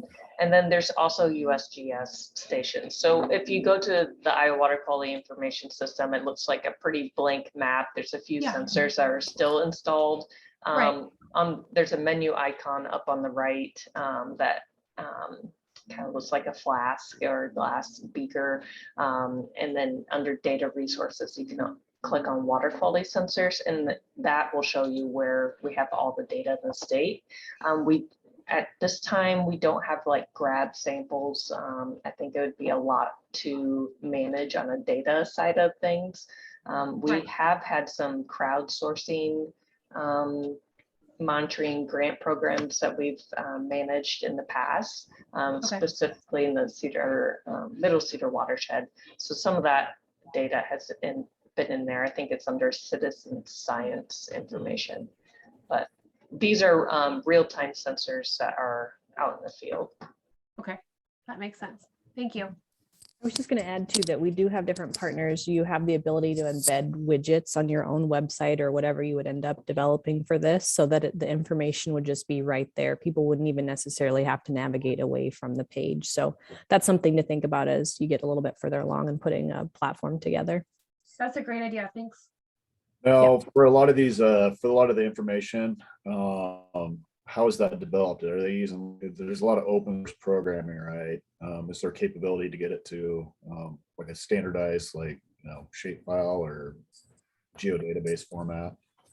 I think that we could probably figure out a way to share that so that you could, embed something on a different platform and that would just link to the information that we have. Yeah, I wouldn't think it would be too hard to just write some script that just spits it out as a text file or something, and then Yeah. So. And I have to jump for another meeting, but you're well covered with Kate and Dan on the call. How's the river doing? It's pretty quiet right now. No eagles? Not really. I haven't seen as many. And now that it's getting a little bit warmer out, they tend to not stick around the dam as much. Well, happy trails. Yep. Bye, everyone. Bye. Thank you. I think with that, Dave, are you on the call? I see your name. Do you want to give any update about kind of the water quality side of things and the stream nutrients? Sure. Hi, guys. So we've got the 3 years of data now from the the snapshot monitoring program, and we're planning on doing the 4th year this season. So we're building that data set, and we've got maps and stuff usable in GIS. And I know Andy's been helping us with watersheds and all kinds of stuff on that front. So thanks, Andy. And I don't know what to do with it from here. If I just put it up on that site, or if we've already got it, or what to do. I think the students have it and have been using that already. So Let's see. They do have it. I know they had it incorporated in their draft. So thank you for sharing that too. Yeah, it looks like we got a water monitoring folder up there, so. It's kind of sitting in its own container, it looks like. So we got 2021, 2019. Looks like it's up on the cloud site. So. I was gonna say, I can't remember if I put it up there or if one of the students did. I know Dave, you sent like a big, really complete file that I think I added, so. okay. So yeah, it's up there. So see a lot of the PDFs at least. So and there's Is there anything? Sorry, go ahead, Andy. I was gonna say there's a few GIS shape files. We might we might take a step back and make sure we've got enough to know that it exists, and we've seen the presentation, so we know it exists. So yeah, I think we might just have to kind of take a step back and see what needs to go where and where we want to eventually put it. So Okay. I think Lynette might have access to the cloud site. She might have done it too. I don't know. I haven't. It tells you how long ago it's been put up there. It doesn't necessarily tell you who did it though. So Okay. Yeah, if anybody's got any ideas on things I should do with that, let me know. I'm just kind of, so I don't know where to take it from at this point. But I was thinking for a user, it might be nice to have one extra map that shows the Huck 12s, but then put the dots in where the monitoring sites are actually located. Because we did monitoring based upon confluences. It had, it wasn't necessarily at the end of a Huck. And Yeah. it would be nice to know where those dots are relative to the Huck maps. it's up there. Okay, good. Because a lot of other data is already arranged that way. So you can make that conversion in your brain.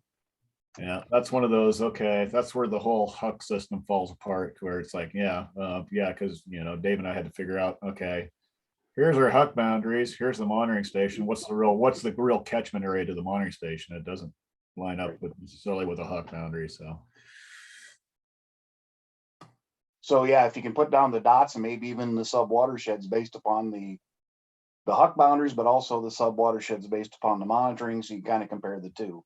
So I think for at least was it 2021, Dave, where I actually summarized the land use for each one of those visual monitoring basins too. yeah, Yeah, but we have land use statistics for everything drained into those monitoring locations too. So that's in some kind of a form. It's again, what do we do with it? How do we want to display it? Yep. So. And you are going to continue on with monitoring in 2022. So that continues. So that's good.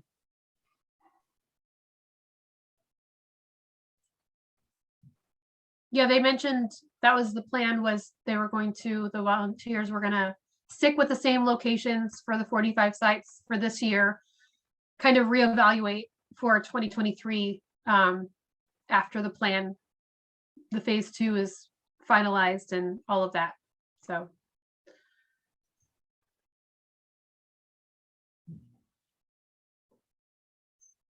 Does anybody have any other input about that? Just want to thank them for doing it. Yeah, Dave, thanks for really thanks for putting all that together and keeping up on the maps and the data and also sending it to the students and making it available to who's asking for it. So thank you so much. You bet. It was huge group effort on that. So everybody did an awesome job with that. Continue to do that.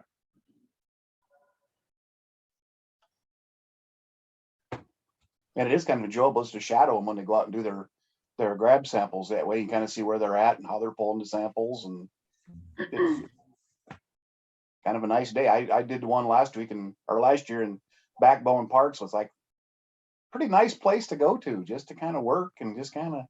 I think you like 8 hours to take one sample there, Jeff.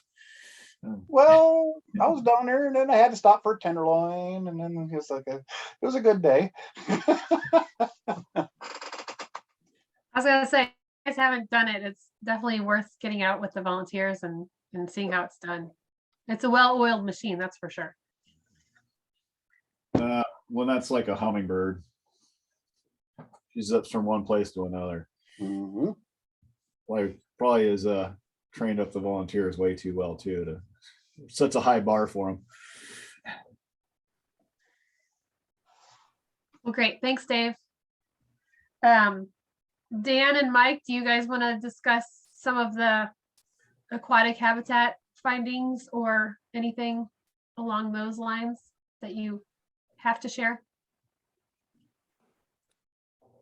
I will share some of Andy, I'm not a GIS person, so Andy had put together some GIS maps that he gave us a couple days ago.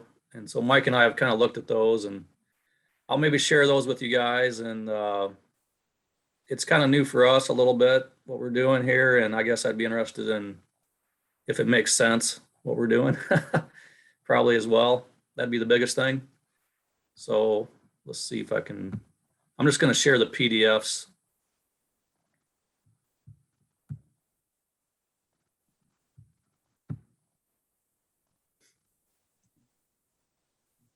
You guys seeing those okay? Yep.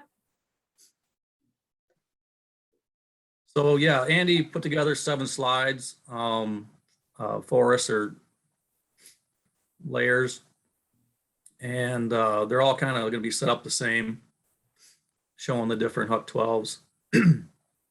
So like I mentioned, we tried to do some, so we're actually, I think our goal is to assess aquatic habitat, was the overarching goal. And that's a bit of a trick, especially when those data don't really exist widespread. So our concept was we would use biological data as a surrogate, basically, to assess aquatic habitat. And this area of Iowa, we have more biological data, in particular fish assessment data, than most other areas of Iowa. There's a few reasons for that.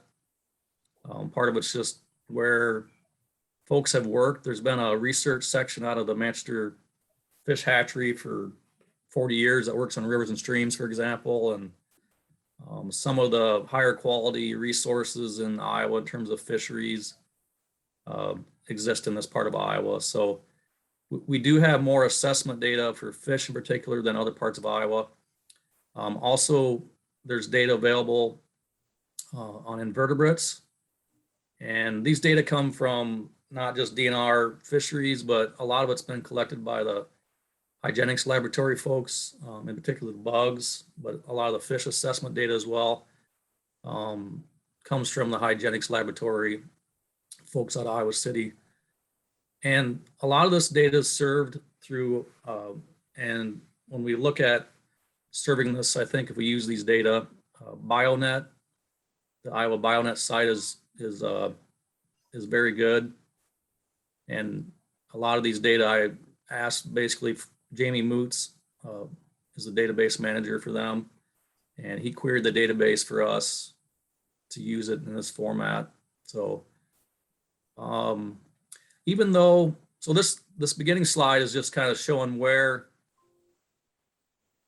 basically where we have data. So there's 56 Huck 12s.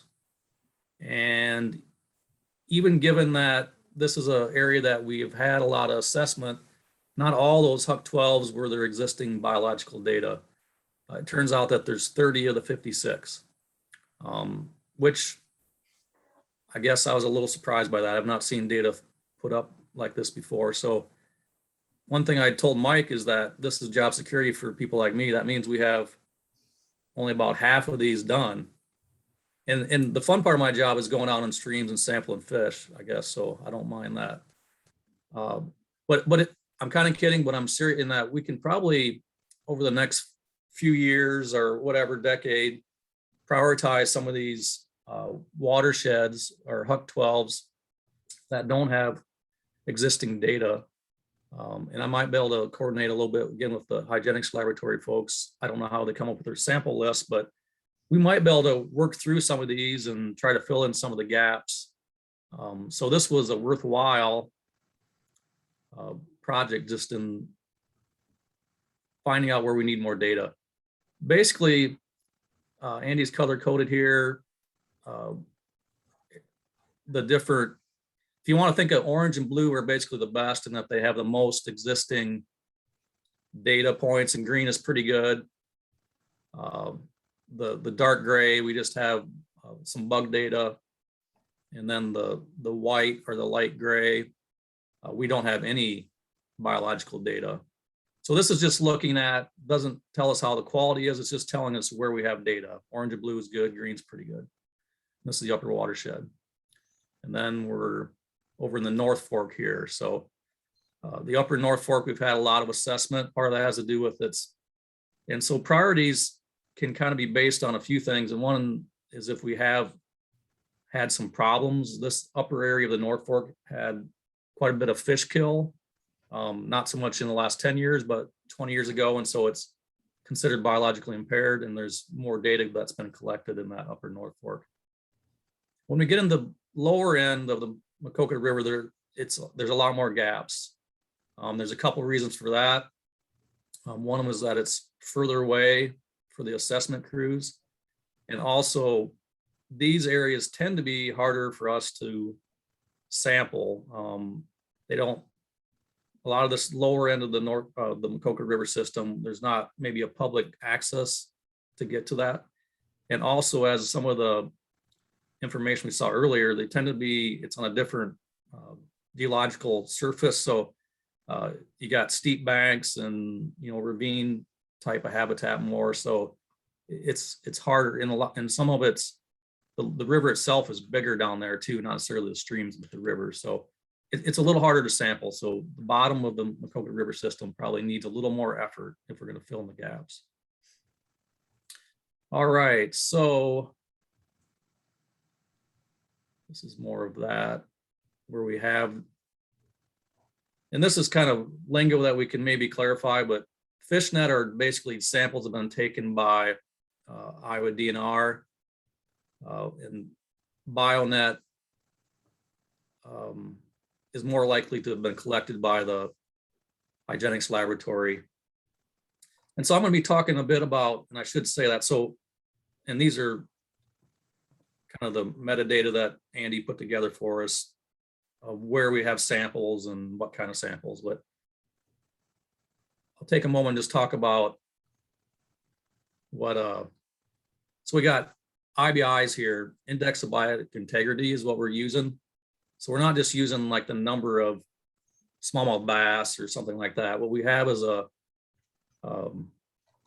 was a lot of work done by Tom Wilton 20, 30 years ago now, trying to develop an index of biotic integrity for Iowa. There's other ones of these in other states, but basically what you do is go out and take a very methodical, there's a lot of techniques that we follow to try to be consistent, but so time of year and so on, distance, and take a fish sample and we collect all the fish. We will look at the number of species, we'll look at the kinds of fish. Some types of fish are really tolerant of water quality problems. So like let's say it's a carp or something like that, or a bullhead, versus some fish are more intolerant, like a smallmouth bass or a trout. So it looks at that as well as the number of species, the total number of fish, and uses it to come up with one score. Basically 100 is super good. That's like the highest score possible. And 1 would be the lowest score possible. And so it's kind of nice that way, is that it's just a single number that we can use to kind of indicate quality for a stream system. That's why we grabbed onto this as being our primary metric to help drive our decision making. Yeah, There are some advantages. Go ahead. sorry, I was just gonna say, for those of you that are familiar with Russell scores or other systems, this is one way we look at fish and can assess it based on a single score, similar to other metrics out there for other things like soil loss has the Russell score as a number, good and bad. So anyway, sorry about that.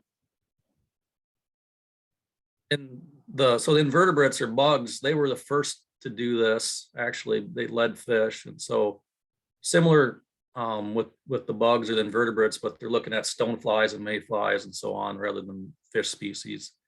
There are some advantages. Some would argue that using fish and bugs is a better way to track water health than the water itself. And that's because it's less transient. So you can have a rainfall, for example, or if you just pick a different time of day, there's diurnal swings and water quality parameters, whereas fish and bugs, they have lived there for a period of time, or at least in that system. They move around, but it should be more of a little bit more of a stable, I guess, indicator of habitat than maybe the water. The water quality is part of the habitat for fish, but it's a little less stable. All right, so this is the output basically of what we found. So again, those light gray areas are some places we need to work more. And the other colored coded give us an indication of quality. Also, I guess I was going to mention that, so here in Eastern Iowa, Northeast Iowa in particular, we're blessed with better stream conditions generally than in other parts of Iowa. So if we look at IBIs statewide, Northeast Iowa is going to stick out as being, in general, higher quality. So we expect in this part of the state for our scores to be usually good, if not excellent, in our stream systems. Whereas if you were in maybe West Central Iowa, you'd be pretty excited about a fair score or a good score there. Whereas we are usually a little more disappointed to see a stream show up as fair. It's not considered to be, compared to other streams in the region, as good. So in the upper section of the watershed here, kind of Manchester up, we have quite a few of these streams showing up as good to excellent. And that would be a reflection of the habitat there. And so this was not a surprise. A lot of our kind of more valued fisheries are up in this section. So this is kind of what I expected. We only have one stream segment, and this is a thing we'll have to work on fixing. Kind of, it's more of a glitch in the way that we assess data than anything. But so this pink one is actually Spring Branch Creek, which is probably about as high quality a stream as in the whole watershed. The reason that it's pink here is because it's a cold water stream. Yeah. And the IBI was actually developed for warm water streams. So like Spring Branch is pretty much only has trout and sculpins in it. So it only has a couple of species, and it's because it's cold, not because it's poor quality. So there are a few little things that we need to be careful of. That'd be one there. And the same thing goes for this yellow up here, which is Richmond Springs, Fenchel Creek. It's another trout stream. So these two just kind of ignore. The other ones, those are the cold water ones that we'll have to fix that up. I wondered about that, Dan, when I was putting this together, because I was like, are there any cold water streams in here? I'm just going to assume no one walk away. Well, here's the good news, Andy, is your data analysis found them. You found the cold water streams. Cool. So North Fork is one that I mentioned, and we have some known quality problems up here. And again, it's been assessed more because of some fish kill things that happened above the Dyersville region, especially 10, 20 years ago. And it popped out as being a little lower quality. which is, again, what we kind of expected, but we have a smattering of that good to fair quality through the rest of the watershed. So it seems like this metric, and I guess I didn't mention, but I don't know if anybody's ever really done this before. I know when I talked to Jamie Moots, he was pretty excited about, I mean, we've done similar things, but not exactly this. So he's pretty excited about somebody doing this. And it's, for a fish nerd, it's kind of interesting and cool to see. And it seems to be performing fairly well. So that was just, this here is just based on the pure IBI scores, in other words, index, with blue being the best. You could think of it that way, green being pretty darn good, and the yellow being not doing quite as great. And this was, so this is a little different assessment here, and I didn't even know that we had these. So this was something that was a surprise to me, but we have a ecoregion fish habitat index that has been developed by the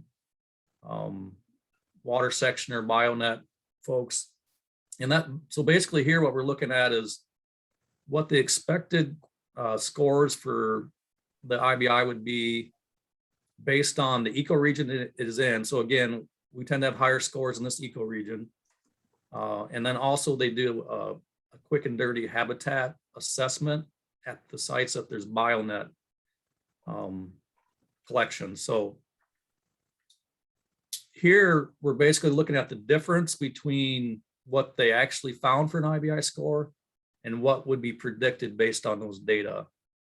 So it's a bit of a different way of looking at things, in that here, if you are low or poor, it'd be that it's an underperformer for some other reason. So it might be that the water quality is just all sorts of messed up for whatever reasons. And so the habitat, the fish or the bugs are not living up to the habitat that's there. So again, we see that this North Fork is kind of sticking out here. And so the BioNet, or the index scores for the bugs or fish, are falling below what would be expected for that ecoregion. The rest of the watershed, a lot of it we again need to fill in the data gaps with. Most of the rest of the watershed, we have areas that are somewhere in the fair to good on this difference between expected and observed, basically, index scores. We had a couple pop out down here that are, and these are ones that I'm not as familiar with, but Prairie Creek and Bear Creek watershed are kind of popping out. And so this is kind of a news to me kind of thing down here by Macokota and Baldwin. It'd be interesting to look in that Huck 12 and see if there's something unusual about those in terms of maybe land use or something that's driving that. Yeah, those have been watershed projects where there's probably been some monitoring that's happened, you know, after the watershed projects were implemented. So that's another good reason. I think actually Prairie might have been one of our, one of our 319 success stories. It wasn't a 319 project. In Bear Creek, that's more, I think that Jeff can pipe into, was that an old Word project or WPF or WSPF or something? I believe it was an early Word one. Yep. But there would have been a reason for monitoring and, clean up the water quality a little bit. And it might, you do get into some more timber down there as well, and CRP and pastures. So a little bit, maybe a little bit less row crop. Yep. That's what I thought I saw that somewhere. Is this particular, again, I'm not real familiar with this because it's Jones County is not actually in my district, but it looked like it was more of a pasture system thing, was more common down there and a little less row crops. So that could be part of it too. So I like the idea that because it was a watershed project is another good reason why it would maybe stick out. So there's some old degraded fens or fens that have been destroyed down in there too, I think, if I remember right. Yeah, I think Joe Wagner was the DC down there for a while, and he was working hard in that watershed, I recall. And I think Michelle Turner would have been the project coordinator. So. Okay. Well, There was Darcy Kyle as well. And Darcy too, yeah. Yeah, there you go. Yeah. I was just gonna say, there was that story that just came out about the Farmers Creek down in that area, Yeah, the success story that's taken off the impaired water list. yep. I believe this is Farmers Creek right here, right? Mhm. I think it is. Oh, is it all the way up there? Okay. I don't know if it was necessarily taking off the list, it's just that drastic improvements were made, so, Yeah, I don't, Yep. yeah, they're Yeah. yeah. It might have discussing come, taking it off the list, I think is what the So- article said. or at This least. is Farmers Creek watershed here, which is also Yeah. showing up as being a little Mhm. more in the good on this analysis. So those are good things. It's definitely better than it was. Right. And then Katie Moore is gonna be coming off the list, I believe, next year, Yep. which is also in Jackson County, and that was one where it's gonna be a EPA success story, so. Yeah. That lies right up here, just out the watershed. The 319's like required to submit one success story to EPA every year. And so we're kind of sandbagging. We don't want to blow all of our success stories all in one year. Gotta save one for next year. So You can take a year off then, right, Andy? well, you just make, oh yeah, right. If you say so. But yeah, so there's a few right in that neck of the woods. Yep. So I'm pretty pleased with this. Other than I wish we had more data. I'll definitely probably share this with Moots, and he's probably not seen this, so he might be pretty stoked as well. I was gonna say I beat you to the punch. I just shot it to him and said that, and I was gonna put Ken Creer in there too. But if you wanted, go for it. I have the That's all draft. right. You did the work. You did the analysis. I'd say not the work. No, it's a team effort, eh?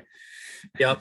Yeah, there is, and it's true. There's several in years of work too, not just Yep. the current people. So, all right, and here's the bug data. So what we were looking at is the fish data, and this is the bugs. And these are not DNR collected data. Pretty much all these would be hygienics laboratory folks collect the bug data.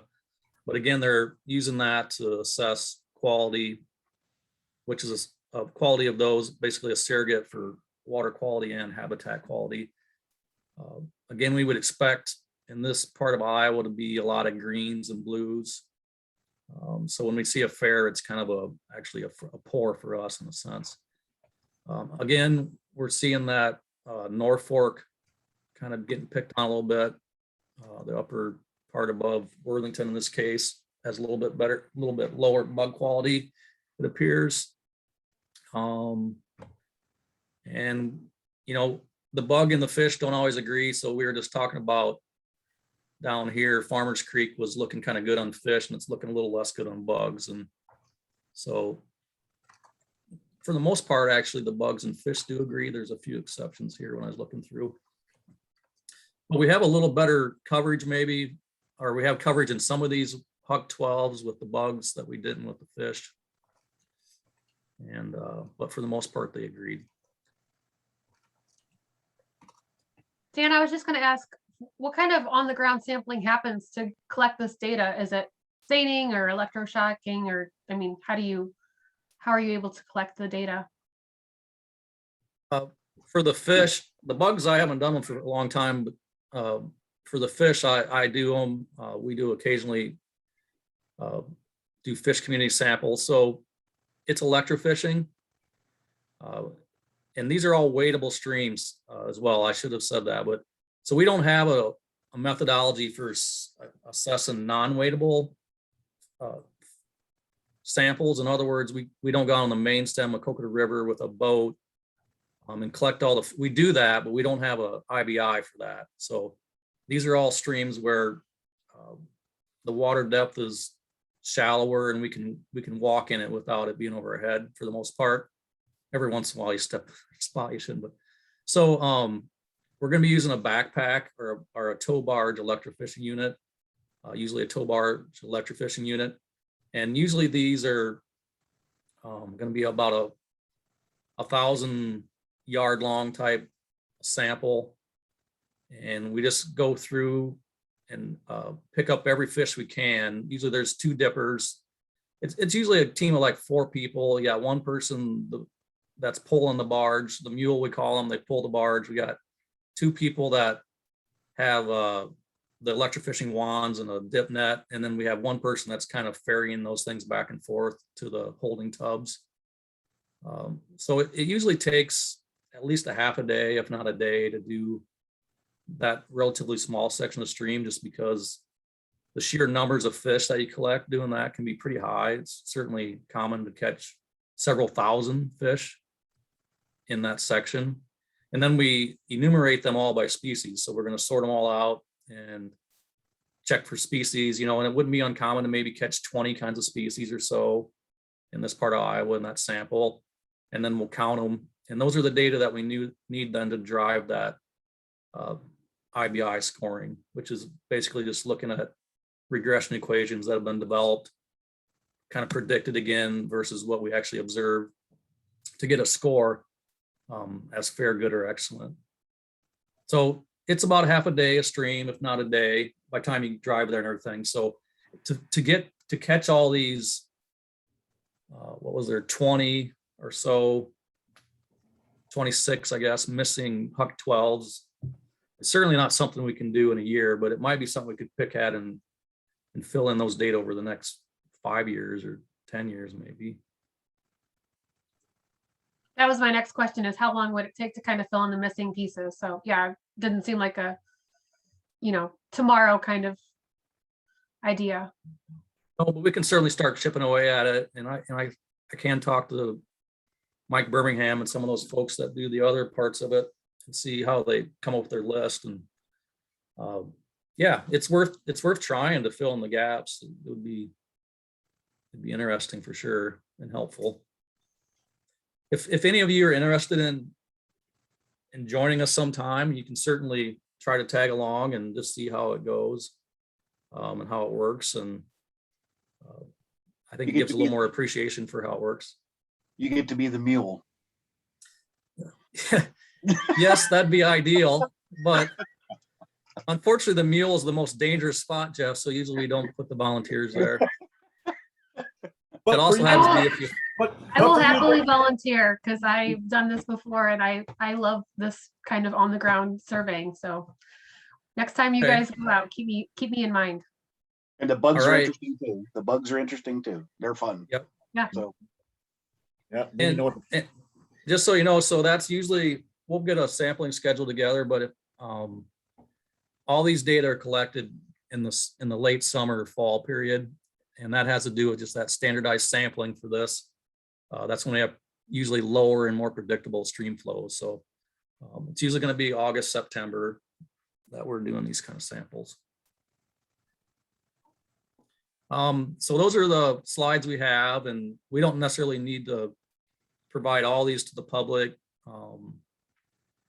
Again, I guess I'm looking for you guys for feedback about how understandable this was, especially if you don't have somebody here explaining it to you, kind of what we might need to have on here to help folks understand it, maybe. Are there other data? We'll have to have like a bibliography that goes with it that explains the difference between the bugs and the fish, the cold water stream versus warm water stream in terms of potential. But I think that could be like a paragraph here, a paragraph there. I'm not talking a book by any means, but I think, and then also you can also put in there, if you don't understand it, by all means, call these people. Yeah, and I think, within the scope of the plan, it would be easy enough to just put in the charts for, okay, for fish, your core range is this. I mean, there's already documentation out there in terms of how these things are scored and what ranges there are and what numbers mean. And then, yeah, in terms of the, keep on calling it a database or a mapping interface or whatever, we can build that in such a way where somebody just, there's a little blurb down below it that has the same information that we might put in a plan, in terms of how to interpret the numbers. And then you can just click on an area and it'll spit out the numbers and you can compare it to the little chart below or the little table below and get people up to speed pretty quick, I would think. So, and as a grant writer, if, working on many of these documents in the past, if I can show that a certain segment of stream is considered protected or unique or spawning ground, or if there's an endangered species. That type of information can be really influential to the grant people who actually give us the money. So if some of those data, like, for example, endangered species, if they've been found in a particular stretch, or if a stream is considered protected because of high quality, if those stretches or reaches of stream can somehow be highlighted, I think that would be also very usable. Well, and maybe in terms of prioritization, one thing that I kind of kicked myself, and I kind of came to a realization this morning when I was, getting coffee and whatnot. I should have put the damn impaired waters list or impaired waters segments over some of these areas. That might have, Yep. That would be another layer we could put on with this to kind of help guide. Okay. We're missing data for these Huck 12s. Well, we got a muscle impairment. We've got, we've had this many fish kills in this one. We just have low fish numbers here. We could probably use that as a way to kind of layer stack in terms of, prioritizing, future sampling efforts. So, yep. But the data you have is great data. I just want to add to it. So it was fun.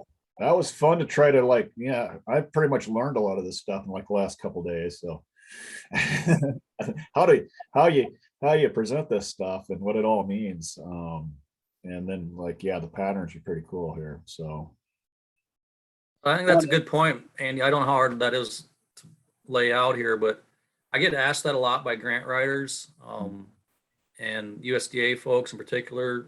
A lot of their scoring is driven by classification. So if we could have just a layer where it showed classification in terms of impairment would be one, but also cold water versus warm water. Because there is cold water in the upper segment in particular, and there is some in Jackson County too. So those layers would be valuable for grant writing, I think.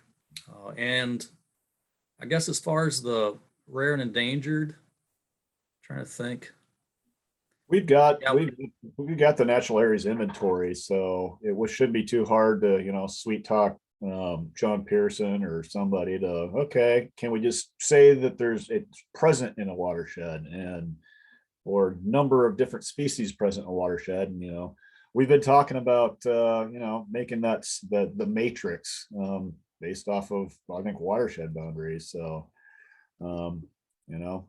it wouldn't be too hard to, it's not unlike the whole NRCS cart system. It's like, okay, you get a point for this one and a point for this one, and maybe we have, here's our biological priorities, here's our flood priorities, here's our erosion priorities. So I think we can just, I think that's one of our next steps there, or we've been talking about for a while, but just a way to come up with a ranking matrix, and maybe this gets 2 points and that only gets 1, whatever. But I think this goes a long ways to kind of filling that gap, at least for the biologic stuff. It'd just be, figuring out the NAI stuff. So I'm guessing down, especially in the southern area, like I said, I know there's a lot of fens and probably you get some weird landscape, in Jackson County, you got a lot of limestone glade, prairie, savanna type stuff. So it's like, there's all sorts of stuff we could throw at this in terms from a biological standpoint, in terms of water and just and terrestrial habitat. So. Nope, looks great. Yeah, great work, Dan, Mike, and Andy, for all of it, putting it all together. It's really, really good information. And I don't know if Dan said this up front because I had to go let a dog outside, but yeah, this was the latest data we had. So there's, some of these sites have quite a few more observations, like they've been sampling it for multiple years. So there's even trend stuff that could happen with this too for individual sites, but we figured this was good enough for now. Good starting point. Perfect. Okay, well, so I think that's kind of all the data that the layers that we had planned to discuss, but I did want to loop in the students who are working on the phase 2 plan. So joining us are Maya, Tanner, and I thought Henry was there, but I don't see him. But they were just going to share some of what they've been working on. They had their presentation on February 2nd, if you were able to catch that. But they wanted to kind of get some feedback from you as well. So I will let you guys take it from here. Thanks, Aaron. Can everyone hear me okay? Yep. Cool. I'm going to give kind of a quick overview of our presentation from last Wednesday, kind of a shortened version of that. And then Maya's going to take over and ask a few, or kind of give a brief overview of kind of what we're doing with prioritization and where we're headed. So I'm going to go ahead and share my screen here.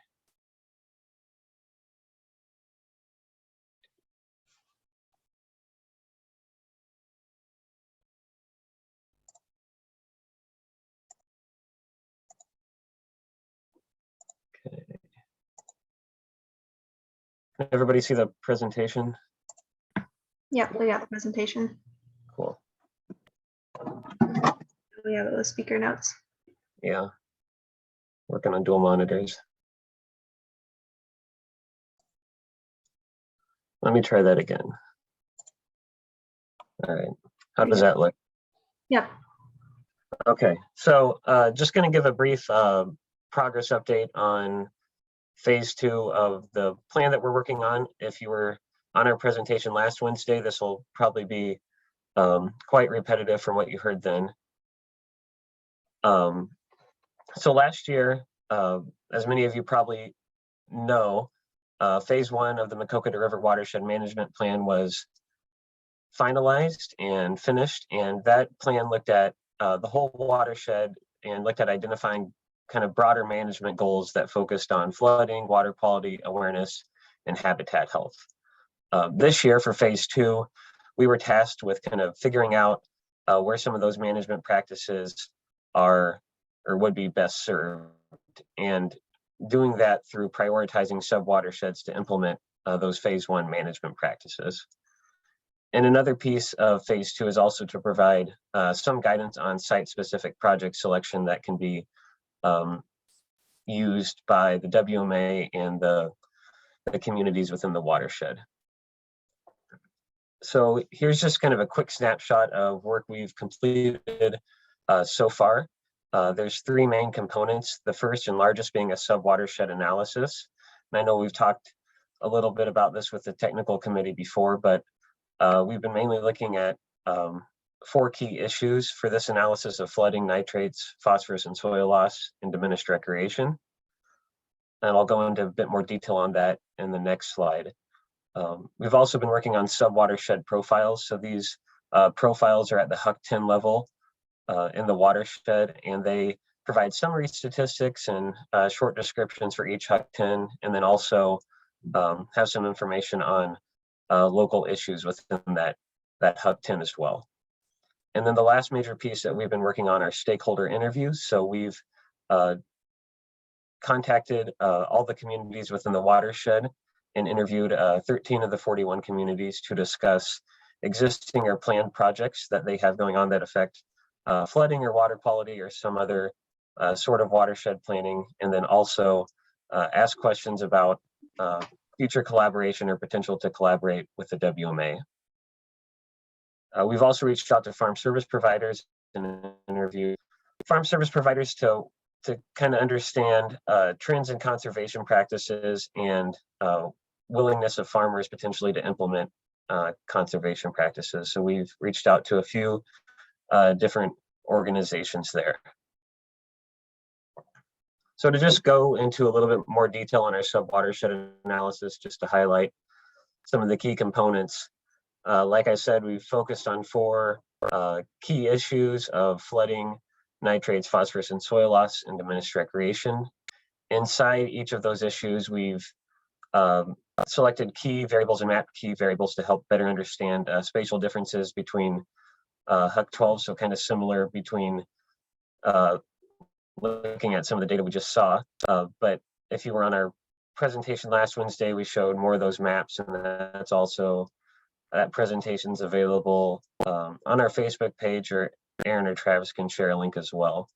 And basically, we're hoping that looking at those key variables within those issues will lead to weighting those variables and prioritizing HUC-12s for planning efforts. So that's really kind of the next step in our sub-watershed analysis, is understanding kind of the importance of those key variables through reaching out to the technical committee and what impact they have or should have on prioritizing HUC-12s for planning efforts. Here is just a snapshot of what a HUC-10 profile looks like. So a sub-watershed profile for Brush Creek here. Up top, you have a narrative just kind of describing the physical layout and then some notable features within the sub-watershed. It includes a reference map and statistics on population and land use, along with physical and natural features and water body conditions as well. And if you note the number in parentheses there next to like miles streams, for example, that's just a rank of where this HUC-12 kind of aligns with the other, or sorry, where this HUC-10 aligns with the other HUC-10s within the watershed. So Brush Creek has the 3rd most miles of streams out of all HUC-10s, and then the 6th most miles of impaired streams, for example. So looking ahead for the rest of spring 2022 and what we're going to be doing, Maya has prepared a survey that's going to help us develop our weighting criteria to determine priority sub-watersheds, and she's going to explain that more in just a second. But after we go through that weighting exercise and select priority HUC-12s, we'll begin writing individual plans for those HUC-12s that will include sets of recommendations that'll have a generalized cost-benefit analysis for different management practices that can be implemented. We're planning on running the agricultural conservation planning framework tool to figure out possible management practices that can go within those HUC-12s. We'll also be looking at funding sources for projects that phase 1 of the plan already got a good start on, and then providing short kind of generalized recommendations for selecting specific project sites that can be furthered by the technical committee and used by the WMA. And then in April and May, we'll mainly be finalizing and reviewing plans with our faculty advisors in the WMA, and then submitting the final plan at some point in May. And now I'm going to turn it over to Maya to discuss the HUC-12 prioritization. Thanks, Tanner. If you hit forward one more time, there we go. So basically I've designed this survey, and I'll send the link for that in just a minute, for you guys to take to help us understand which variables that we've collected, and then also those 4 issues that Tanner mentioned are most important. And by important, I mean like the technical capacity, which variables actually affect these issues, and then also in a political capacity, kind of which variables you think people care about when talking about watershed planning in Iowa. So your responses to the survey will help us determine the weights to kind of calculate a ranking for each HUC-12 within each of those 4 issues we've identified: flooding, nitrates, phosphorus, and recreation. And then also an overall score that will help us determine which ones we actually create individual plans for, at least in this phase of the plan. And of course, other priority ones could be planned for later. So then from the number that you consider highest priority, like I said, yeah, we'll make the implementation plans. So I'll drop a link if I can figure out in the chat to the survey. And it should only take about 5 minutes. So if you could take it right now, that kind of gives you the opportunity to ask us any questions you have on it while you're taking it. But we can also have Aaron send it out to the full technical committee as well.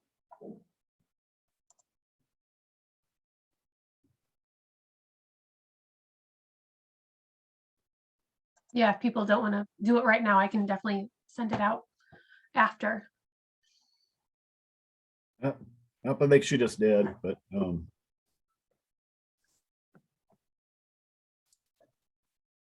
Sorry, what was that, Andy? yeah, no, I think she just sent, I think May just sent out the link there. So Yeah. As long as we could probably get it to it later, 5 minutes. Yep, it should only take about 5 minutes, but I'll have Aaron email it to everyone because I think there's some people that aren't on the call right now too. Cool. Yeah, there's a quite a bit of people that actually are not present. So, or people that were on earlier and then have popped off. So we'll definitely plan to send it out to everybody. Yep, I know you guys have been on this meeting a long time this morning, so thanks for sticking around for us. A lot of data to go through, that's for sure. Oh, yeah. Does anybody have any other questions or input for the planning students about what they've talked about? If you caught the presentation the other day or what they just mentioned?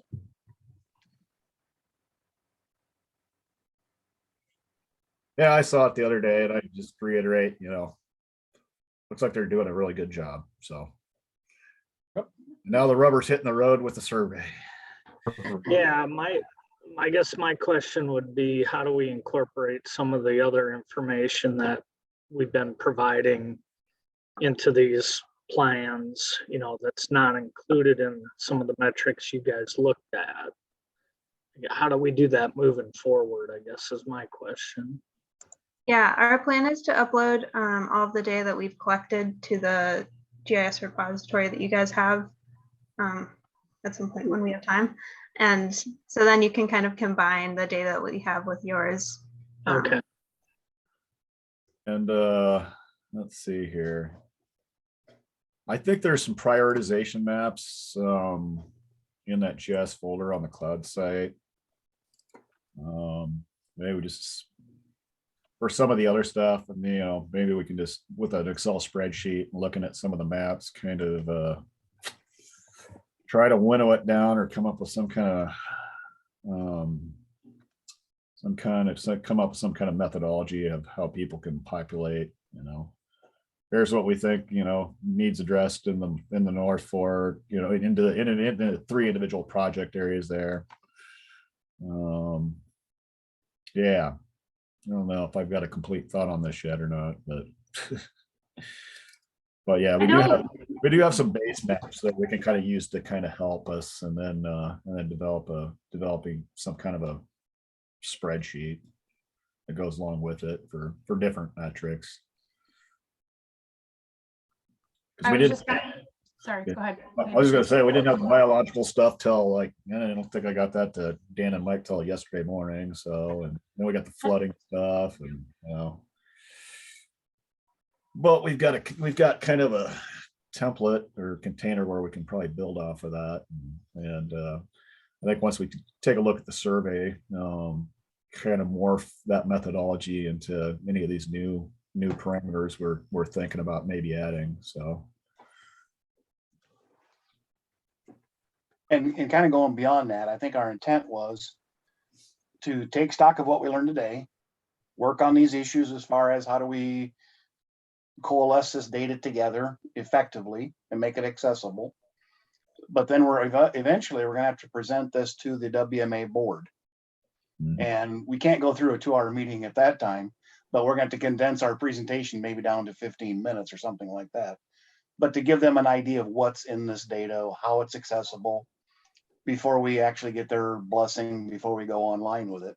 And whether that's a month or 2 months down the road, or even 3 months down the road, it's just as soon as we can do it. That's the goal. But it's not critical at this point, but as soon as possible. I was going to say, you're not planning to do that at the February 22nd meeting, right, Jeff? We can give them an update, but I don't think we're going to have the platform ready. No. Right. Okay. Yep.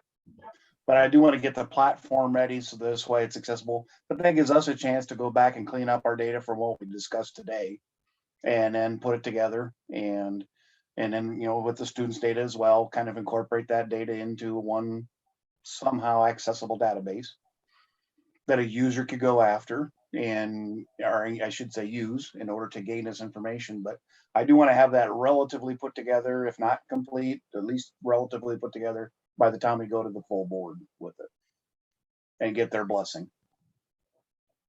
So you said that's on the 22nd of February. Is that right? That's when our next annual board meeting, the larger board meeting is. It's on Zoom. But yes, and the students, they're planning to give kind of what they've just shared. I think, is that kind of your plan, Tanner and Maya, to share that abbreviated presentation with the full board to also gather their input for the survey too? Yeah, so we're gonna do an abbreviated presentation and Maya can give more details on the survey part. Yeah, kind of the same presentation, and then hopefully the results from your responses of kind of what has the most weight and get their feedback on that. Yeah, are you guys thinking about just making one phase 2 map, or are we kind of gonna compartmentalize this? Basically, you had like the four kind of different groupings for sediment, and nutrients. Yeah, so our plan is to make a ranking map for each of those issues, and then also one overall. So you Cool. can like kind of see the patterns in nitrates and flooding, but then also like where are nitrates and flooding an issue. Cool. I was just going to add, I know in the presentation you guys shared the water quality monitoring results, like you have a little table. And I don't think I saw that in the little slide that you shared today, but do you guys still plan to have kind of like 2 pages per HUC 10? Okay, just making sure. Yeah, the plan. Yeah, just on that slide, we were kind of covering the basic, just giving a basic example of what it looks like. Right. But it'll have more of that information, like the water quality monitoring data, so you can kind of understand local issues or kind of what's going on specifically to that HUC 10. Okay, yeah, I think that table is very handy to have, just showing the locations within that HUC 10 of the sites, and has the labels, and then it has all the different nutrients that we're sampling for. It may not hurt for that meeting on the 22nd to maybe have a sample of 12, maybe 10 to 15 different maps and or databases that we could share with the board, and saying these are examples of some of the maps that we're generating, and show the diversity. So we can have a flooding one, we can have a monitoring one, we could have soil erosion, some of the diversity of the maps to share with them. So we may not have the platform, but we can give them an example of what the raw data that we're generating, along with what the students show.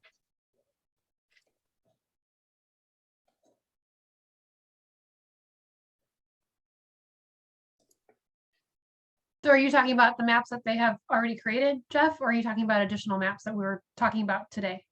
The ones we saw today. Okay. Like here's an example of that's something that maybe highlights some of the flooding studies that have been completed. Okay. We can have another one that shows some of the monitoring results, soil conservation in terms of soil loss or sediment delivery. Yeah, no, that's But a good that way- idea for me to share. That some way of they can at least see the scope of what we're doing along with what the students are showing. Okay. Yeah, here's some of those prioritization maps where we had like the a numeric ID with with the name of the HUC 12. We could probably, it wouldn't take much to just create an Excel spreadsheet that was, had the numeric identifier, the name of the watershed, and then like the HUC ID. So that would make, if we just dump that and had like a Excel template, and then people can make their we can make one for the fish index stuff, anything we don't already have canned, and then it would be really easy for the Hawkeyes to figure it out and incorporate that into a GIS real nice and quick.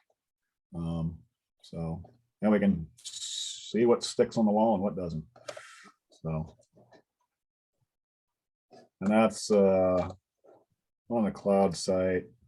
If I can get it to kill this. It's under the base maps, the watershed wide info, and then the planning general. So if you can get to this point, it's got a 0 in front of it, so it rises to the top. So it probably could just dump an Excel template in there, and that might be a nice and quick and dirty way to gather the information that they'll need. without having to take a spreadsheet and then go through manually and try to recreate everything. So.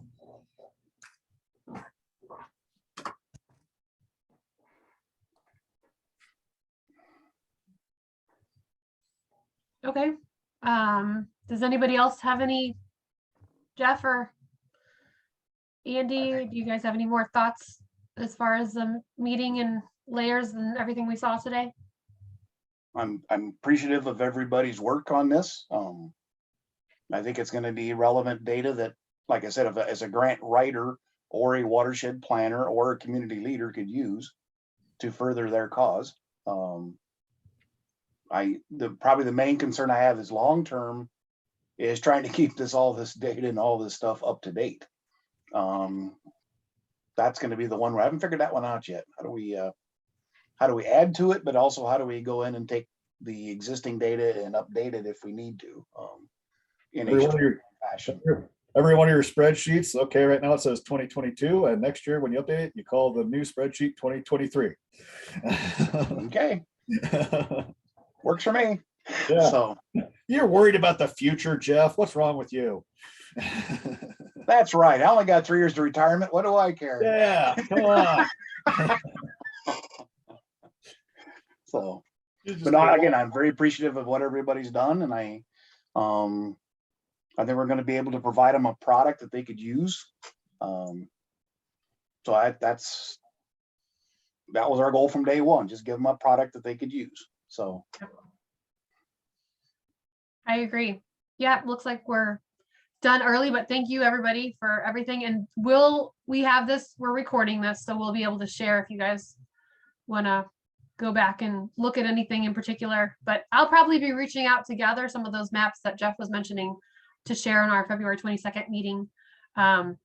So if you guys would be willing to share some of those that I can share with our entire board, that would be wonderful. And you're welcome to join us for the overall meeting as well.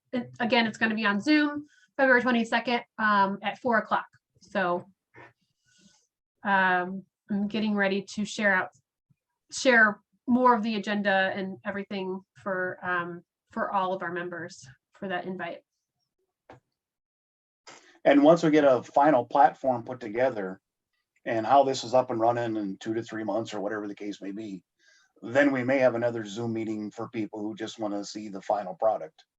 But for now, we'll just share what we have in terms of some of the data and let them see it and give them a chance to kind of express their views too. Like, oh, it would be nice if you would show this, or it'd be nice if you could make this data available, and take their feedback and see if we can incorporate that as well.